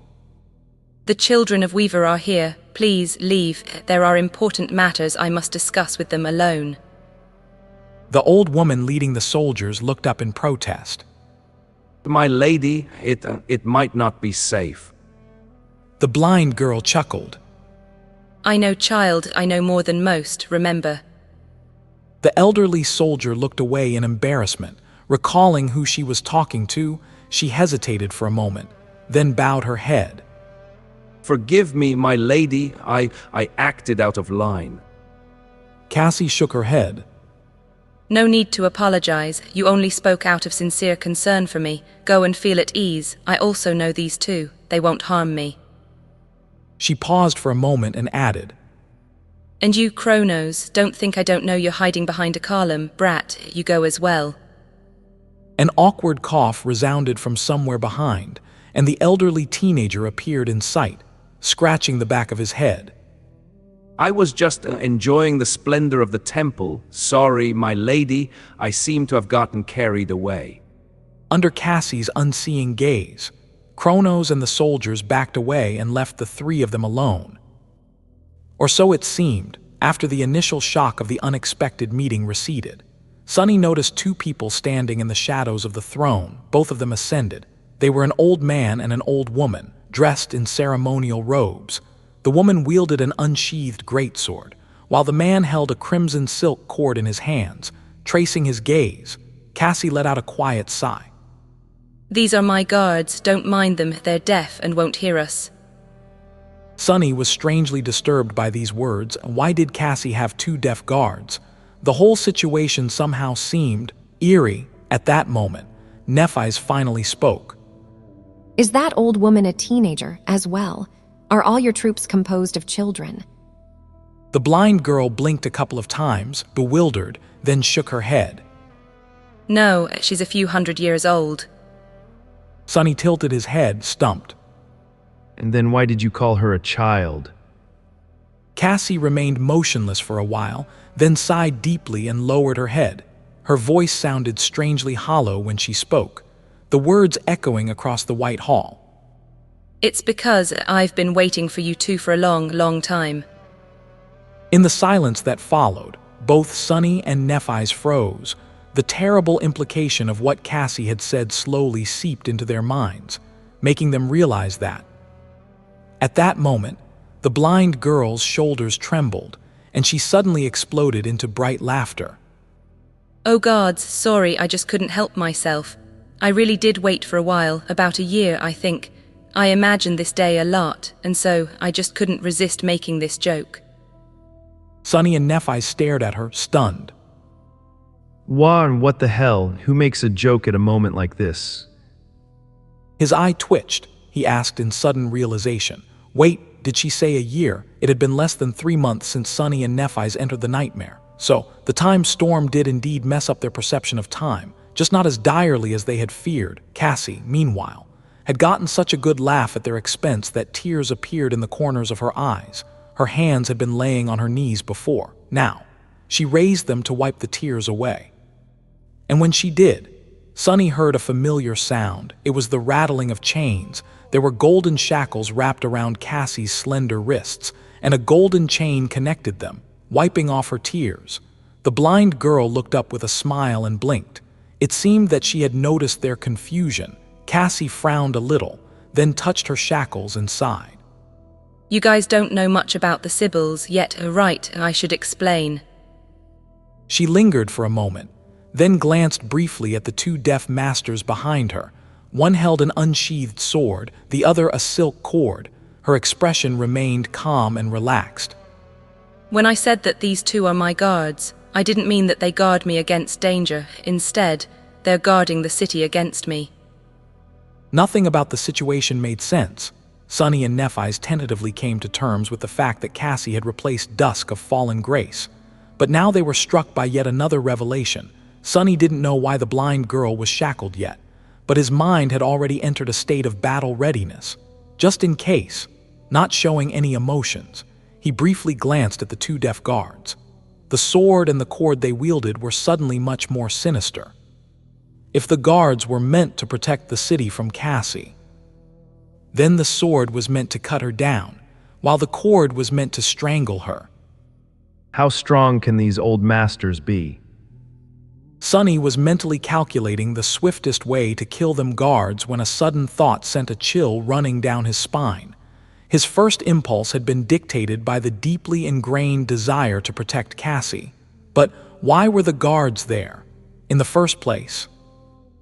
Looking at the beautiful young woman sitting on the white throne, wearing golden shackles, Sunny had to wonder if he should be thinking of a way to protect himself from her. Instead, she sighed.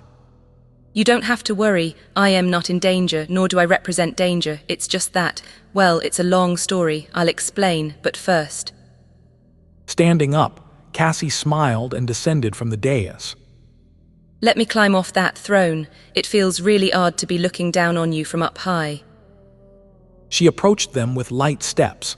Her delicate figure was accentuated by the vibrant red fabric of the archaic dress, which contrasted starkly against the white marble of the grand hall. Her movements were swift and graceful. Before Sunny could really decide whether he should be on guard or not, Cassie was already near. She raised her shackled hands and gave Nephi's a tight hug. I missed you. I really missed you guys a lot. She held Neph in an embrace for a few moments, then sighed and let go. A bright smile bloomed on Cassie's face. Turning to Sunny, she hesitated a bit, then gently gripped his arm with both hands. The golden chain rattled quietly. I am so glad that you're here. He froze, then awkwardly patted her on the hand. What? I don't get a hug. But then again, that wasn't the kind of relationship he had with Cassie. What kind of relationship did they have then? Sunny was really not sure. If he had to describe it with one word, though, it would be complicated. Still, she seemed to be sincerely happy to see him. He felt the same way, too. We're glad to be here as well, but do you mind explaining what's going on? Starting with why you're chained, please. Cass's smile dimmed a little. She hesitated for a moment, then nodded and turned away. Sure, but not here. This hole is too oppressive. Follow me. After exchanging a glance, Sunny and Nephi's followed the blind girl out of the great hall and into the depths of the White Temple. The two old guards didn't seem concerned by the fact that their ward was moving around freely. They simply walked behind them silently, carrying the sinister sword and the silk cord. The presence was rather ominous, but Cassie didn't seem to mind. Together, the five of them entered a grand staircase, which led them to a smaller one. The blind girl was navigating the maze-like interior of the temple with practiced ease, which wasn't that surprising, considering that she must have spent a whole year here. Sometimes, she traced the marble walls with her hand, but mostly she simply counted her steps and moved by memory. Eventually, they ascended a tall tower and emerged onto an open platform. There was a massive brazier in its center, with a pyre of white flame rising high into the crimson sky from it. This was the flame they had noticed from afar, and which guided them to fallen grace. Cassie lingered in front of the brazier for a few moments, bathing in its heat. Her expression turned a little distant. After a while, she said quietly, "Right, I don't need to maintain the flame anymore." Turning around with a smile, she gestured to a small table that stood near the airy railing of the platform. "Please, sit down. You must be tired after spending so long on the river." The table was brimming with fresh fruit, crystal pitchers of wine, and savory snacks. Cassie didn't have to ask them twice, since Sunny and Nephi's were indeed tired after the long journey, hungry and parched. Soon, the three of them were sitting around the table, enjoying the refreshments. From the height of the temple's spire, the whole of fallen grace was revealed to them, as well as the fiery expanse of the flowing water painted in a million shades of red by dusk. Looking at the surreal sight of the endless crimson river, Sunny couldn't help but notice how damaged and incomplete the city looked. It was indeed as though it had been cut in half, with many of the island ships either missing or taking a position in the flotilla that was clearly not meant for them. Taking a sip of fragrant red wine, Cassie sighed and turned to face fallen grace. As well, she was holding the glass with both hands, careful not to let the golden chain get in the way. Eventually, she said, "I entered the nightmare around a year ago. It was very disorienting, as you must have experienced yourself, especially once I realized that I had taken the place of Dusk, the Sybil of fallen grace. Dusk. I don't know how powerful she was, exactly, but she must have been at least a transcendent, while I am not." Sunny nodded somberly and added in a low voice that she's the Last Sybil. The blind girl turned to him with a strange, fragile smile. "Yes, the last, although I wasn't so at the start." Nephi's frowned, feeling a dark undertone in Cassie's voice.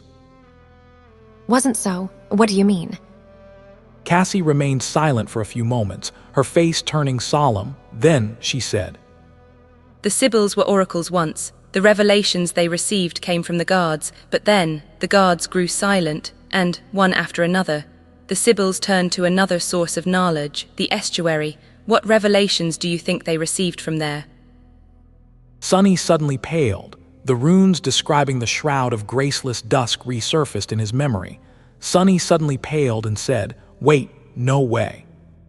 There they found solace, safety, and shelter. In time, the voices of the gods grew silent one after another, leaving behind only a vast and dreadful silence.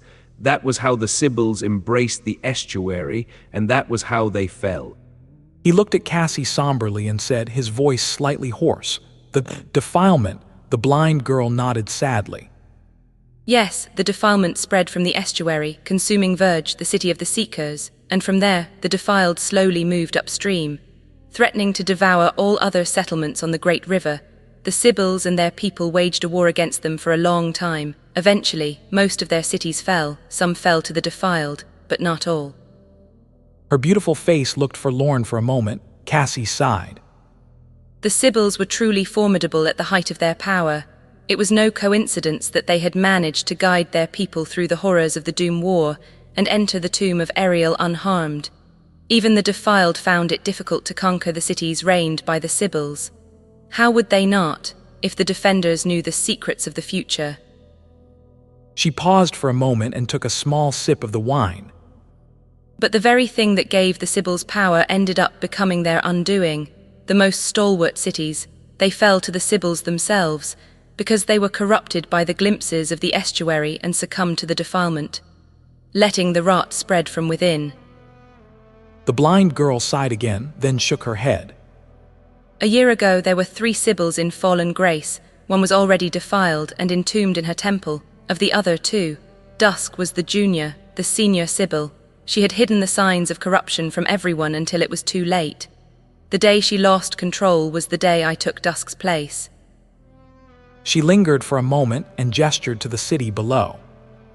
This is what I managed to preserve. I was able to rally the defenders of fallen grace and slay the defiled Sybil, but by then, much of the city had already been lost, much worse. The seals containing the other defiled had been broken, and she was a much more terrifying creature than the other one. All I could do was abandon the contested island ships and evacuate the remaining ones as far upstream as I could. Cassie smiled faintly and raised her hands, allowing the golden chain to ring. Hence these shackles and the deaf guards. I am the ruler of this city, but at the same time I am a threat to it, or so the river people think, since they don't know that I am not truly Dusk. I was afraid that my own affinity to revelations would place me in the same danger the Sybils had been exposed to, but funnily enough, I turned out to be immune to it. Can you guess why? Sunny and Nephi's looked at her silently, not knowing what to answer. Sunny was a bit confused. I get why Nephi's isn't in danger of becoming defiled. Her soul is incorruptible, but how can Cassie be immune as well? He shook his head. He said that he's not sure. She chuckled, then pointed to herself. It's because I am blind. Her beautiful blue eyes gazed upon the world. Unseeing, Cassie sighed softly. Whatever it's that the Sybils saw in their visions of the estuary, I can't see. That's why the truth of the estuary can't corrupt me, or at least, can't corrupt me in the same way it corrupted the Sybils. In the visions I had before entering the tomb of Ariel, I usually had sight, but ever since coming here, all I see is darkness. Who knew it would be a blessing? She smiled and moved her hand slightly, allowing the golden chain to fall back onto her lap. Anyway, I knew that you would arrive eventually, but I didn't know how long it would take. So, I remained in fallen grace and defended the city from the attacks of the Defiled. It was a long year. What took you so long? Nephi's leaned forward and grasped Cassie's hand. White sparks glinted in her calm gray eyes. You did well, Cass. I am sorry. We entered the nightmare much further upstream, and it took us a long time to travel into the past. We encountered a time storm on the way, which is why, while a year has passed for you, it was only a few months to us. Sunny lingered for a few moments, then added, But you must have known that already, right? It was thanks to you that Anak knew to meet us and point us in the direction of fallen grace. A strange expression appeared on Cassie's face. He frowned, confused by her reaction, and asked what's wrong. The blind girl hesitated. I am sorry, but who's Anak? And what do you mean she knew to guide you to fallen grace? I am afraid I don't understand. Sunny and Nephi's exchanged a somber look. After a moment of silence, she asked carefully, Was it not you who sent a dream message to the priestess of Weave, to warn her of our arrival? Cassie simply shook her head. Send a dream message? I don't even know how to do something like that, let alone who the priestess of Weave is. I also wouldn't have known where you were. Are you saying that there was someone who did? Sunny suddenly felt an ominous premonition. He was somewhat convinced that it was Dusk who had sent Anak instructions to meet them and guide them to fallen grace, now that he knew that Cassie had taken the place of the Last Sybil. And she wasn't the mysterious being pulling the strings of the nightmare from behind the scenes. There was a small possibility, of course, that Dusk had arranged everything before being erased from existence by Cassie's arrival, but it was infinitely small. Had the Last Sybil even existed in the nightmare? Why would the spell extend its timeline beyond the point where the challengers entered? And even if it had, what were the chances that Dusk not only knew of her nature as a phantom conjured by the spell, but also everything about the challengers and their task? Close to zero, however. If not Dusk or Cassie, then who could have possessed both a deep knowledge of the future and enough insight to manipulate it? Sunny gritted his teeth, disturbed. Not only did they know when and where we would enter the nightmare, but also a great deal more. It was how we ended up finding the ship, the chain breaker, and making it all the way here. Cassie seemed stunned. She whispered the name, the chain breaker. She remained silent for a while, then shivered and said, her voice glum, then, maybe it was torment. A grim silence settled over the open platform. Even the deaf guards seemed affected by it, shifting uncomfortably and throwing worried glances at Cassie, knowing what he knew now. Sonny recognized the complicated emotions reflected in their eyes: love, devotion, loyalty, but also wariness and fear. He sighed, then took a bite out of a succulent fruit and leaned back. So, you guessed who the 6 plagues are too?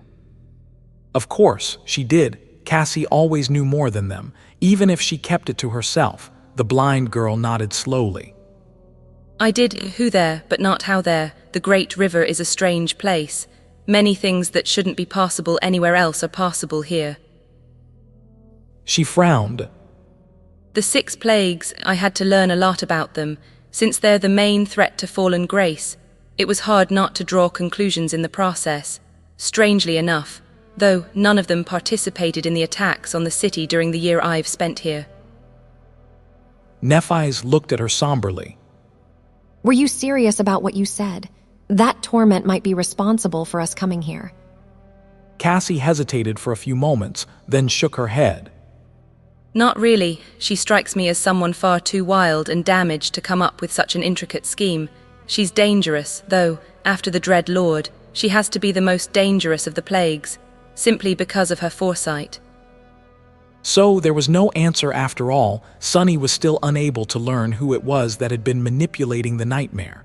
Unseen, showing terrifying knowledge of fate and the future, he thought. Not good. There was another problem facing them currently, though.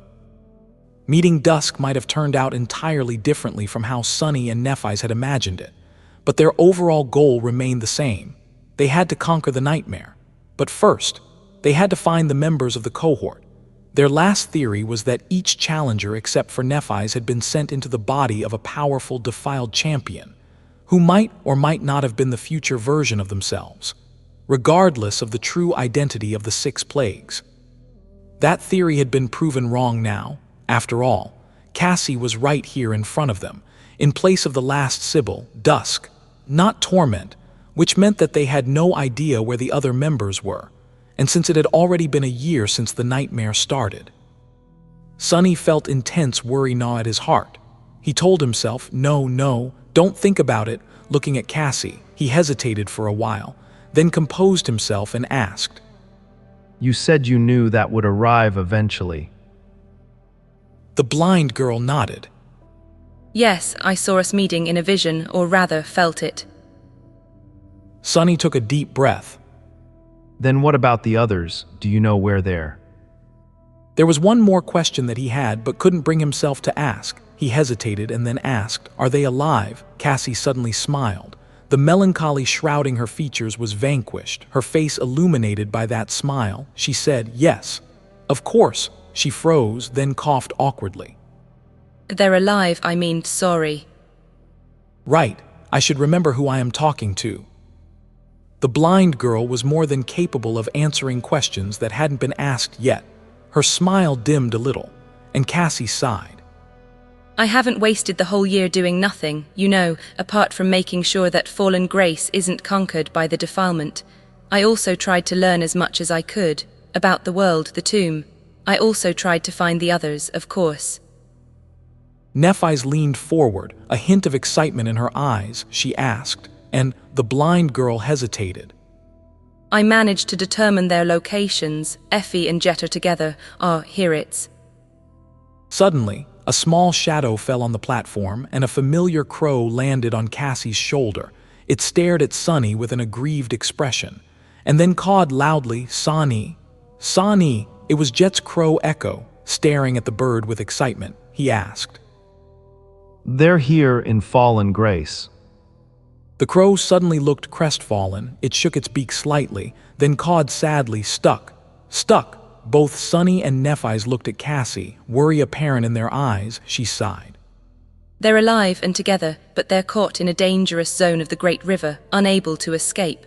I spent a lot of time trying to locate the exact coordinates of where they're marooned, but only succeeded after this echo found me. I would have tried to rescue them myself, but Dusk is, I am, the only outsider left in fallen grace. I couldn't leave before you arrived. Sunny nodded, both relieved and concerned. It was good that Effie and Jet were together, and it was even better that Cassie had determined their exact location. The existence of the Crow Echo also proved that at least one of them was still alive. And yet, how could he not worry when he had just learned that they were stuck in some bizarre hazardous zone of the Great River? Nephis inhaled deeply, then asked, What about Kai and Mordred, Anvil's son? The blind girl frowned. They are also together, however, their situation is worse. She lingered for a few moments and said darkly that they're in twilight. Sunny and Nephis glanced at each other. Confused, he suppressed the impulse to touch the crown of twilight and asked, Twilight, the city of the Serpent King, wasn't it destroyed? Cassie remained silent for a while. Eventually, she shrugged with uncertainty. It's lost, but it's not destroyed. The legends say that it was devoured by time. I am not sure what it means. In fact, I'm not sure about anything that has to do with King Deron and his people. Sunny raised an eyebrow. He asked, Oh, why is that? A deep frown appeared on the blind girl's face. She pursed her lips, then said hesitantly, Everything about them is odd. They weren't riverborn, but they weren't refugees from the dream realm. Either, they appeared within the tomb much later than the Sybils and the Seekers, when the river people civilization had already been established and the defilement had already spread. Cassie lingered for a bit and then added, If not for the fact that they simply can't be from Earth, I would have said that they were challengers just like us, each and every one of them. Challengers just like us, each and every one of them. Sunny remained silent for a while, a complicated expression on his face. He was remembering the very beginning of the nightmare, and the strange words the spell had spoken. 13,700,077 brave ones, welcome to the nightmare. Back then, he had been understandably stunned and confused. There was no explanation for that number, considering that there weren't even 1 million awakened in the waking world. The start of the nightmare had been abnormal in more than one way, though, and so he tentatively attributed these words to an error made by the spell. However, Sunny had never been truly convinced that the spell was even capable of being mistaken. So, what if it had been correct? He slowly exhaled. Cassie insisted that there. Cassie turned her head slightly. Confused, Sunny lingered for a few moments, then shrugged. She asked how it can be. I am not sure, but I know for a fact that the people of Twilight were challengers. It's because we've met King Deron, Nephis, and I. It was written in the description of the Crown of Twilight. Thus, the valiant king became a guide who guarded his people in their nightmares. That had been Deron's entire plan, to enter the tomb of Ariel so that a phantom of him would be conjured by the spell to guide his people when they challenged the nightmare. It had already seemed strange when Sunny first read the runes. However, back then, he hadn't met Anink yet, and therefore hadn't learned that there were no nightmares in the ancient past of the dream realm. So where had the Serpent King and his people come from? Cassie's voice trembled a little as she asked if he's met the Serpent King. Cassie's voice trembled a little. Sunny and Nephis glanced at each other, and then briefly described their long journey into the past. With each sentence Sunny spoke, the story sounded more and more implausible. Great nightmare creatures, furious storms of broken time, ghost ships that appeared out of nowhere just when they were needed. It was very much like the fairy tale of astonishing adventures that Anink had told him. And yet, it was all true, of course, because Sunny was the one telling it. And so, we repaired the ship as best we could and set sail in search of fallen grace. There were many battles on the way, but as you can see, we are both in one piece. He paused for a moment and then added somberly, None of the nightmare creatures we faced was as terrible as the Azure Serpent had been, though as Deron of the Twilight Sea had been. Cassie frowned. I've heard that Twilight had its own culture and was an independent city, not at all similar to the ones established by the Sybils. I also heard that they were tremendously powerful and even laid siege to Verge. At one point, which ended in disaster, many of the Twilight people were outsiders, maybe even all of them, but challengers. Where could they have come from? Sonny slumped in his chair, thinking. Eventually, he said with doubt, Maybe they came from the future of the waking world. Either that, or they were the last remnants of the Dream Realm humans, from the time of extinction after the Doom War had ended. Seeds of nightmares should have first appeared sometime between when the Sybils entered the tomb and when the spell infected our world, so maybe Daron ruled then, during the twilight of human civilization in the aftermath of the war. Wasn't that also what the description of the crown of Twilight said? There was a king who ruled over a dying land. Nephi sighed. It's strange, though, if these people were indeed challengers, they would have entered the nightmare by taking someone's place. Were there 13 million humans inhabiting the Great River? Even? I doubt it. She lingered for a few moments, then added somberly. There's one thing that concerns me much more, though. Cassie, you said that Twilight wasn't destroyed, but lost, devoured by time. None of us knows what it means exactly, but we do know that the Serpent King at least managed to escape. He was a demented beast when we met him, his soul consumed by corruption. So, will we find millions of powerful nightmare creatures when we reach Twilight? Is that lost city an even bigger threat than Verge? Sonny suddenly felt cold as he considered her dreadful words. Cassie said in a cautious tone, There's such a possibility. The inhabitants of Twilight can also be long dead. Lastly, there's also a possibility that we will find millions of powerful awakened warriors, not abominations, when we reach Twilight. He blinked. Oh, she's all right. Twilight could turn out to be a dire threat, but it could also be hiding an army of allies they sorely needed to destroy Verge and conquer the nightmare. There was no point in guessing. Either way, Sonny sighed. We'll find out when we get there, and we do need to get there. We can't leave Kai behind. We also need Mordred and his power to take on Verge, and his knowledge to eliminate the Soul Stealer. He looked at Nephi's, then at Cassie. He asked if there are no objections, right? Nephi shook her head. Our goal remains the same: gather the cohort and eliminate the first seeker. Who's far downstream, in the city of Verge, under the protection of the 6 plagues? She frowned slightly. Although the task does seem too perilous, there has to be a way to accomplish it, or the spell wouldn't have sent us here, so we must be lacking some key piece of information or an important advantage. Still, Twilight might very well be the place where that secret is hidden. Sonny nodded.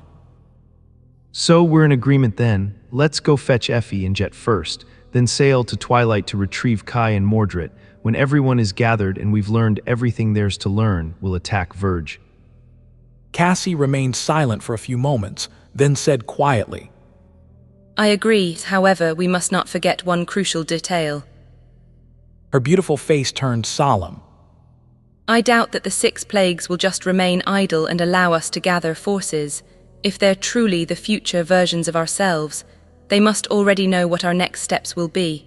It would be easy for them to try and stop us. Sonny didn't even want to think about the paradoxical mess of having his future defiled self hunting him down. However, he wasn't opposed to it, imagining the vile, scarred face of the Mad Prince. He grinned darkly. Let them come. I would love to meet the bastards, too. Sometime later, the 3 of them were walking across the pier, followed by an excited crowd. The 2 guards weren't far behind, either. They never left Cassie's side. The golden chain was ringing softly with each step she took. The elderly citizens of Fallen Grace were overflowing with joy at the sight of their young and beautiful priestess, though seemingly oblivious to the ominous meaning behind the golden shackles. The news of the arrival of 2 outsiders had spread throughout the city. As well, the mood was festive. Sonny studied their faces through the shadows, then turned to Cassie and said silently, You seem to be very popular. They absolutely adore you. A faint smile appeared on her face. It's Dusk, not me, and how could they not? She was a wise and benevolent ruler, not to mention a champion of the city. It was because of the Sybils that the river people could defend themselves against the defilement. most importantly, I am both the most powerful awakened and the only outsider left in fallen grace. If they lose their faith in me and their love for me, then all they'll have left will be despair. She let out a wistful sigh. They only love me because they have no other choice. Sunny remained silent for a few moments, somewhat stunned by how cynical that statement sounded. It bothered him a great deal. For some reason, then he shook his head. Still, you must have done a lot to earn their trust. Surviving a year in the third nightmare couldn't have been easy, especially alone. He had already seen Fallen Grace and its people. They weren't the kind of force he had hoped to find, and while Cassie hadn't gone into detail when describing her attempts to defend the city against the attacking Defiled, it was easy to surmise that protecting it was more of a burden than a boon. Her days must have been filled with countless battles and narrow victories. It was a miracle that Fallen Grace still stood. She smiled. Well, yes, after the initial chaos. I led the remaining warriors into battle many times and killed many abominations. It was indeed not easy, but I wasn't really alone. Cassie gestured to the crowd following them at a respectful distance, as well as at the two silent guards. The people of Fallen Grace might have grown weak, but they're valiant and brave. I also had several echoes to assist me. Neff had once brought back a powerful echo from the Nightmare Dysert, a fallen demon with 6 arms. That echo had been given to one of the Fire Keepers before his cohorts challenged a seed of nightmare. She would have arranged for a powerful bodyguard or two for Cassie. As well, Sunny muttered, "Right." Sunny tilted his head. The blind girl remained silent for a moment. Sunny asked how strong her echoes are. Exactly. You already know the Quiet Dancer. Her power is augmented by a special memory I received from Valor. Albeit not by much, there's also an artificial echo Neff procured for me from the clan. As well, equal in power to a fallen monster. And there's an echo I earned here in the tomb of Ariel myself. A transcendent beast of sorts. He raised an eyebrow. Cassie let out a quiet sigh. Sunny asked of sorts. It's the echo of the senior Sybil I killed. I try not to summon her where the citizens of Fallen Grace can see. Sunny flinched a little after a few moments of silence. Nephi suddenly spoke, her voice even. You alone should be enough to deal with 2 masters. With a transcendent echo, those guards of yours stand no chance whatsoever. What's the point of them following you around? Cassie smiled sadly. Yes, there's no real point. I can easily kill them, and I can easily break out of these chains. They know it perfectly well, but they're loyal and devoted to their duty. And so I remain in chains out of respect for their devotion. Isn't it sad? The fact that I'm only guarded by 2 masters should tell you everything you need to know about how desperate Fallen Grace's situation is. Unless we act, it'll be swallowed by the defilement soon enough. Sunny sighed, trying to imagine what had happened to the real Fallen Grace and real Dusk. He knew that the Last Sybil had been buried at sea, her body eventually becoming the vessel of a corrupted terror. The existence of the terror of 1049 was proof that the civilization of the Great River had met a sorrowful end, and it would meet it again if they failed to conquer the nightmare. Just then, they reached the end of the pier and walked across a wooden plank to the deck of the ghostly ship. The crowd stayed back, with only the 2 guards following them aboard the ancient vessel. Cassie froze, lowering her hands and staring into nothingness with her beautiful blue eyes. After a while, he said softly, Sunny, can you look at the sacred tree? He did as he was told, belatedly realizing that the blind girl must have used her ascended ability to share his perception. Although he didn't feel anything, it also felt strangely violating. There was no harm done, but for someone as secretive as Sunny, sharing was an uncomfortable process. I wonder if she sees the bastard. He threw a furtive glance at the Sin of Solace, who stood motionlessly below the tree and suppressed his discomfort. They walked around the ship for a while, allowing Cassie to study both its exterior and interior. She was the person who knew the true chain breaker best, after all, so they needed her judgment to rid themselves of doubt.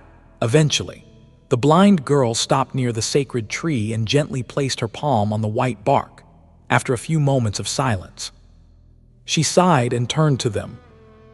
It's the chain breaker, I am certain. Sunny and Nephis grew somber. They had suspected as much, of course, but still, a slight hope that it was merely a similar vessel still lived in their hearts. Now, it was utterly extinguished. Cassie pointed here and there, describing her findings. The essence channels are severely damaged, but their shape is unmistakable. I repaired them myself once. After all, so I know every small detail of how Noctis had carved new enchantments into the older ones created by the fire hunters. It's his ship, our ship. There are many differences, but the core is the same. Sunny grimaced.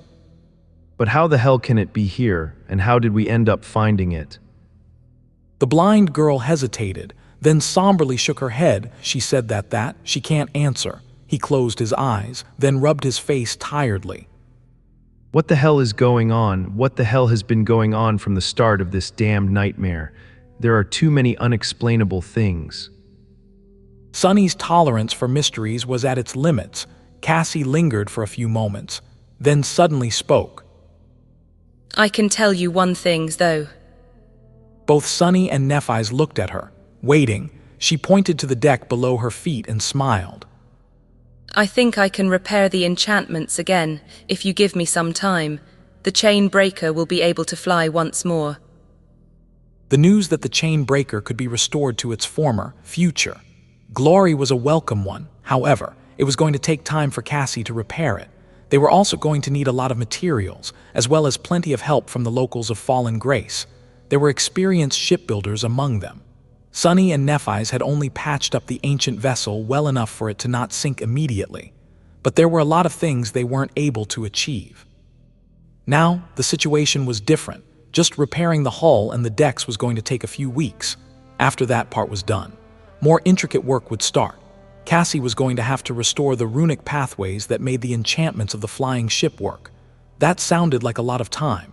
Sunny and Nephis knew that an entire year had already passed within the tomb of Ariel since the start of the nightmare, and yet they felt uneasy wasting even a single day. The members of the cohort were somewhere out there. After all, their situation's unknown. Perhaps they were in desperate need of help. In the end, the three of them decided not to postpone their departure too much. Sunny and Nephis needed to rest, and the chain breaker had to receive urgent repairs.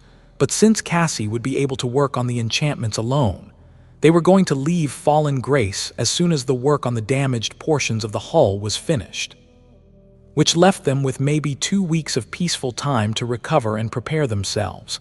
Looking at the crimson blaze of dusk from the window of Cassie's private chambers, Sunny sighed. The sky was a painting of beautiful red, and the great river was like a sea of burning blood. The city below them was like a snow flower. Are you going to be all right, leaving Fallen Grace behind? Turning away from the window, he looked at the blind girl. She was brewing tea, seemingly not at all inconvenienced by her golden shackles. Nephis was nearby, too. Studying the murals on the wall, Cassie softly shook her head. I did get attached to these people, but what we are doing is for their sake, as well, if we don't strike at Verge. There's no future left for the river people. In a few years, or decades at most, they will be gone. If they were the real river people, of course, as far as humans of the waking world knew, the world of the nightmare would cease to exist as soon as the seed was conquered. But it was hard to make the distinction.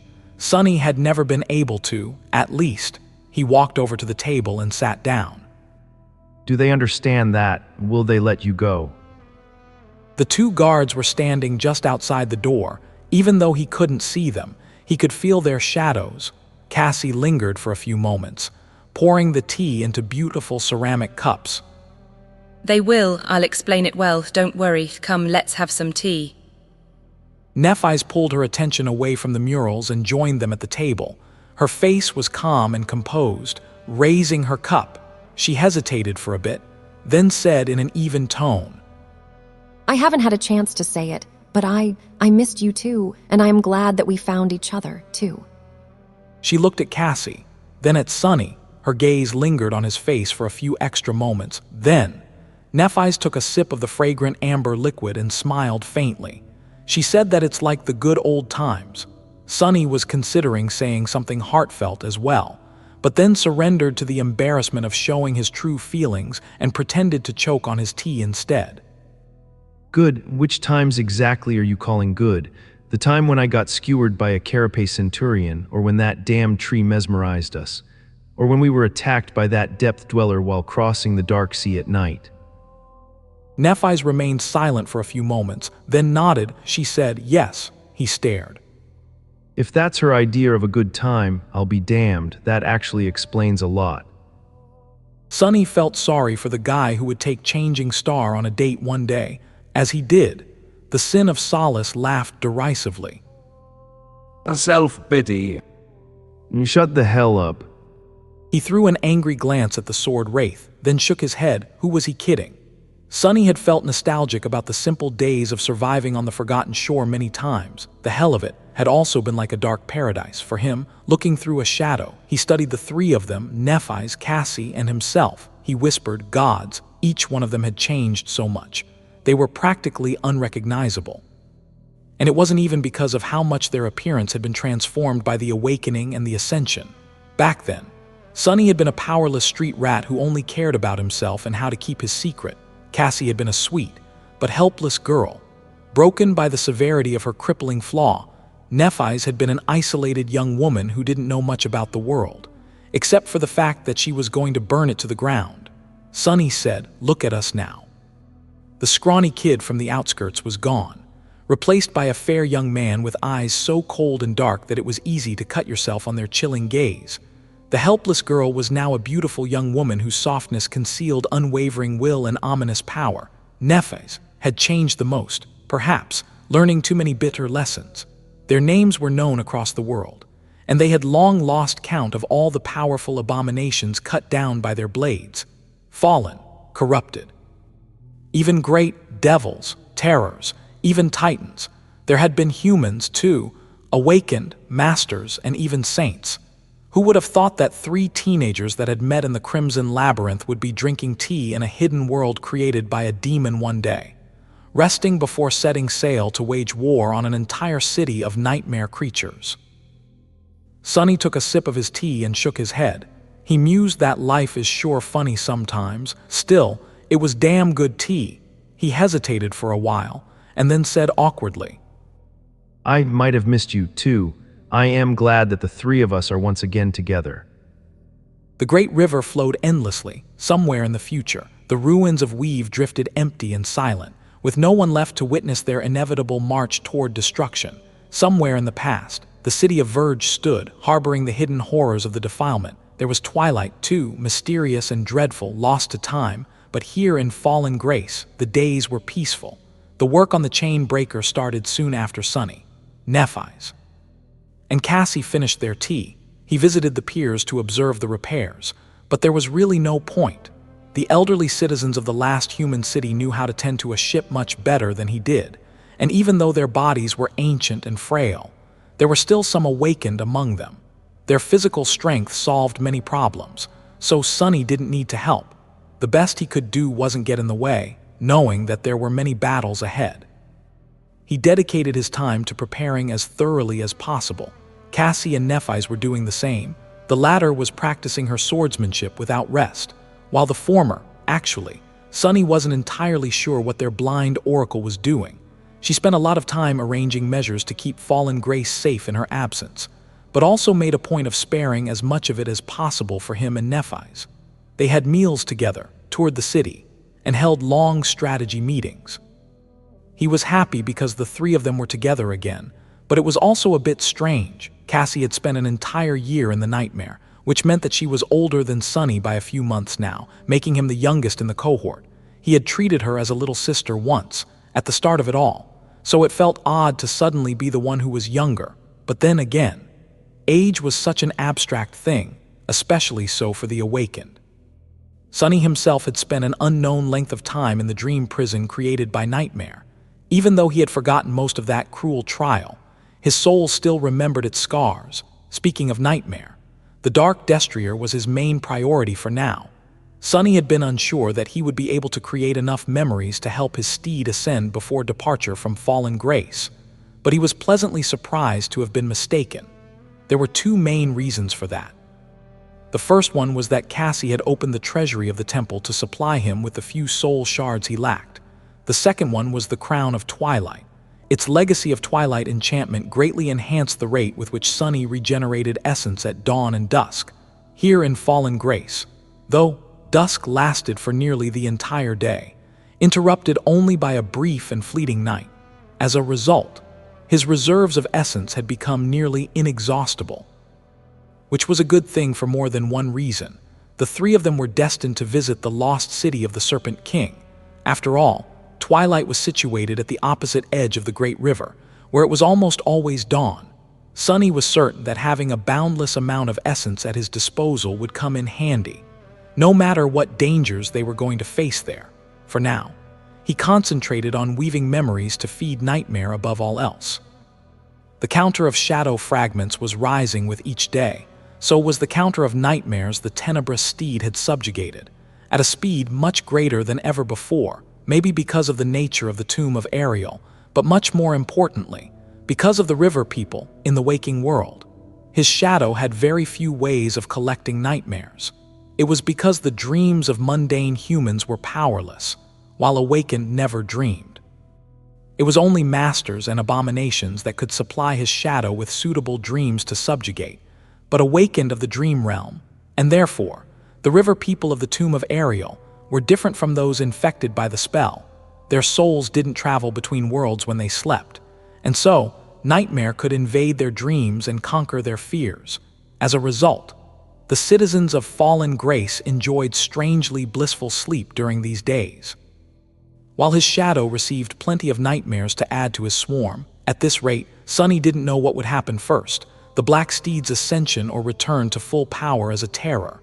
He worked tirelessly to weave more rudimentary memories, and do it faster, one after another. They were completed, and then, finally, Sunny weaved the last of them. The date of their departure was already drawing near when he did.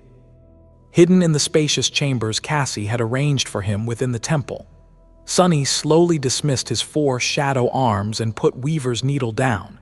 Left in his human hand was a beautiful nacre ornament.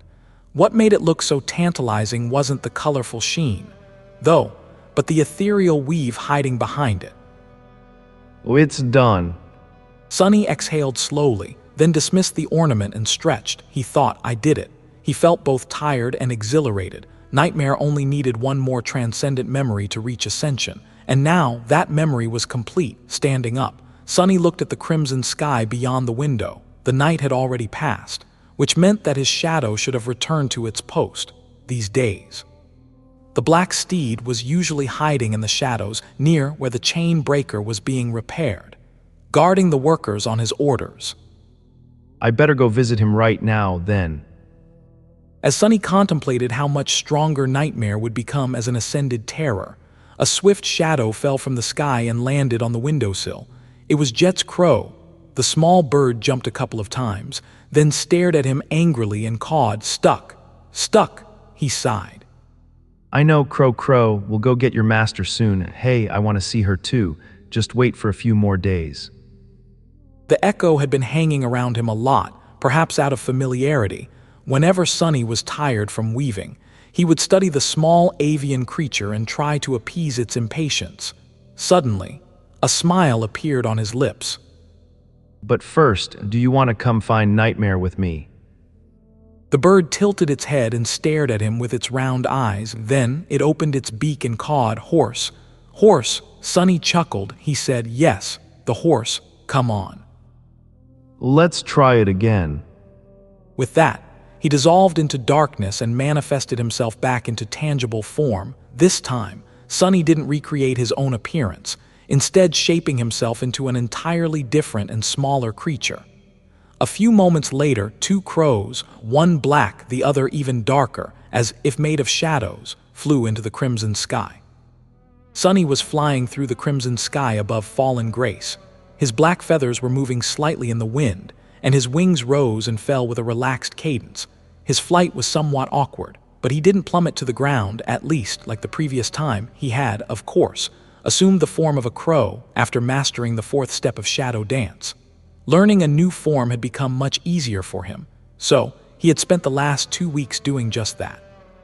Teaching himself how to become a crow, Sunny was already confident on land and had the sea serpent form to protect himself in the water. Only the skies were left unconquered. Granted, he wasn't going to win a battle as a small bird, but he had to start somewhere. The idea of trying to assume the form of Jet's echo had entered his mind when he was resting after a long and tedious bout of weaving.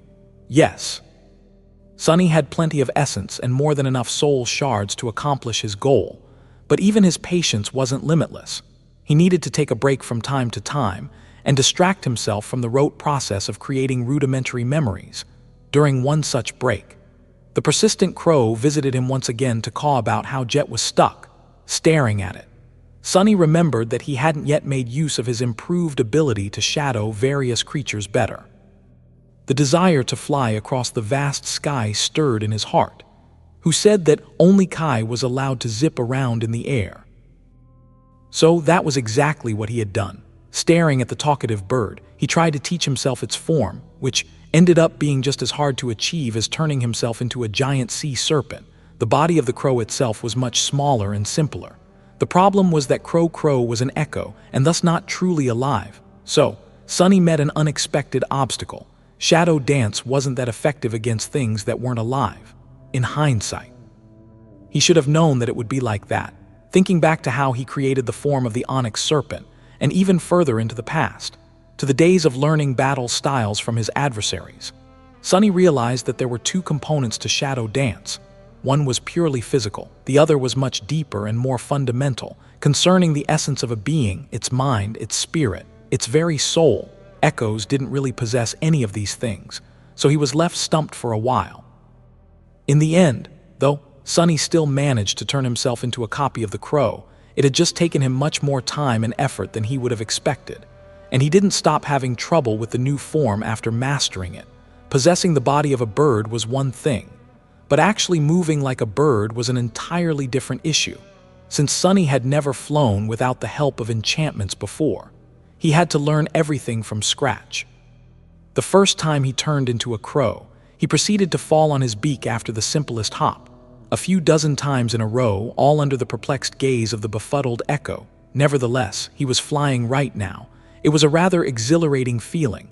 It was so exhilarating, in fact, that Sunny opened his beak and cawed, "Fly! Fly!" Then he got embarrassed and almost lost control of his wings. Now, why the hell did I say it twice? Shaking his head slightly, Sunny looked at the dry dock where the chain breaker stood, being repaired by a large number of craftsmen, and cautiously descended toward it. He didn't fall until the last second. Jet's echo landed with natural ease and hopped a couple of times in excitement, but Sunny gracelessly sprawled on the cobblestones after rolling a couple of times.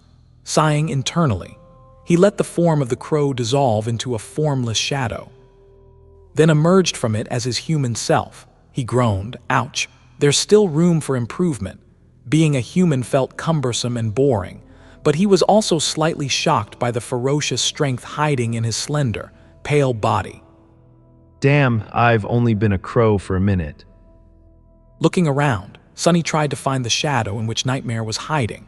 He didn't notice his steed immediately, but he did notice a familiar old man staring at him with an open mouth. Sunny sighed internally. He heard someone ask, "Lord Sunless?" The elderly teenager had been following them around when they toured the city, full of endless curiosity. He was a nice kid, no matter how hard it was to call a man who looked as old as Professor Obel a kid. But if there was one thing Sunny had an allergy to, it was curious people. So, he felt uncomfortable around the wrinkly river-born youth. He said, "Hey there, Kronos." Did you turn into a bird? Sunny stared at Kronos for a moment, then shrugged. Yes, in a manner of speaking, I did. The old man stared at him with amazement. I see, it's like that time you turned into the river serpent. Is that your aspect ability? Sunny took a deep breath. He thought, questions.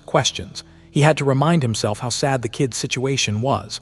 Not even because Kronos had turned into an old man before becoming an adult, but because he was starved for excitement and interesting things. His whole life was limited to a city that would have been considered tiny in the waking world.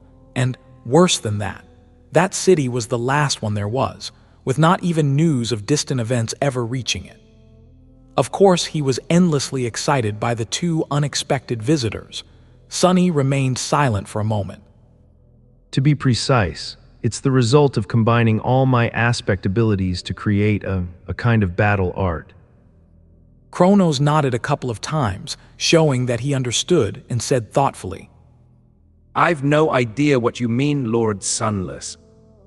Then he smiled. Are you here to check on your ship? The crow echo looked at the young man with disdain and flapped its wings impatiently. It cawed, "Horse, horse." Sunny nodded. No, I am here to feed my horse.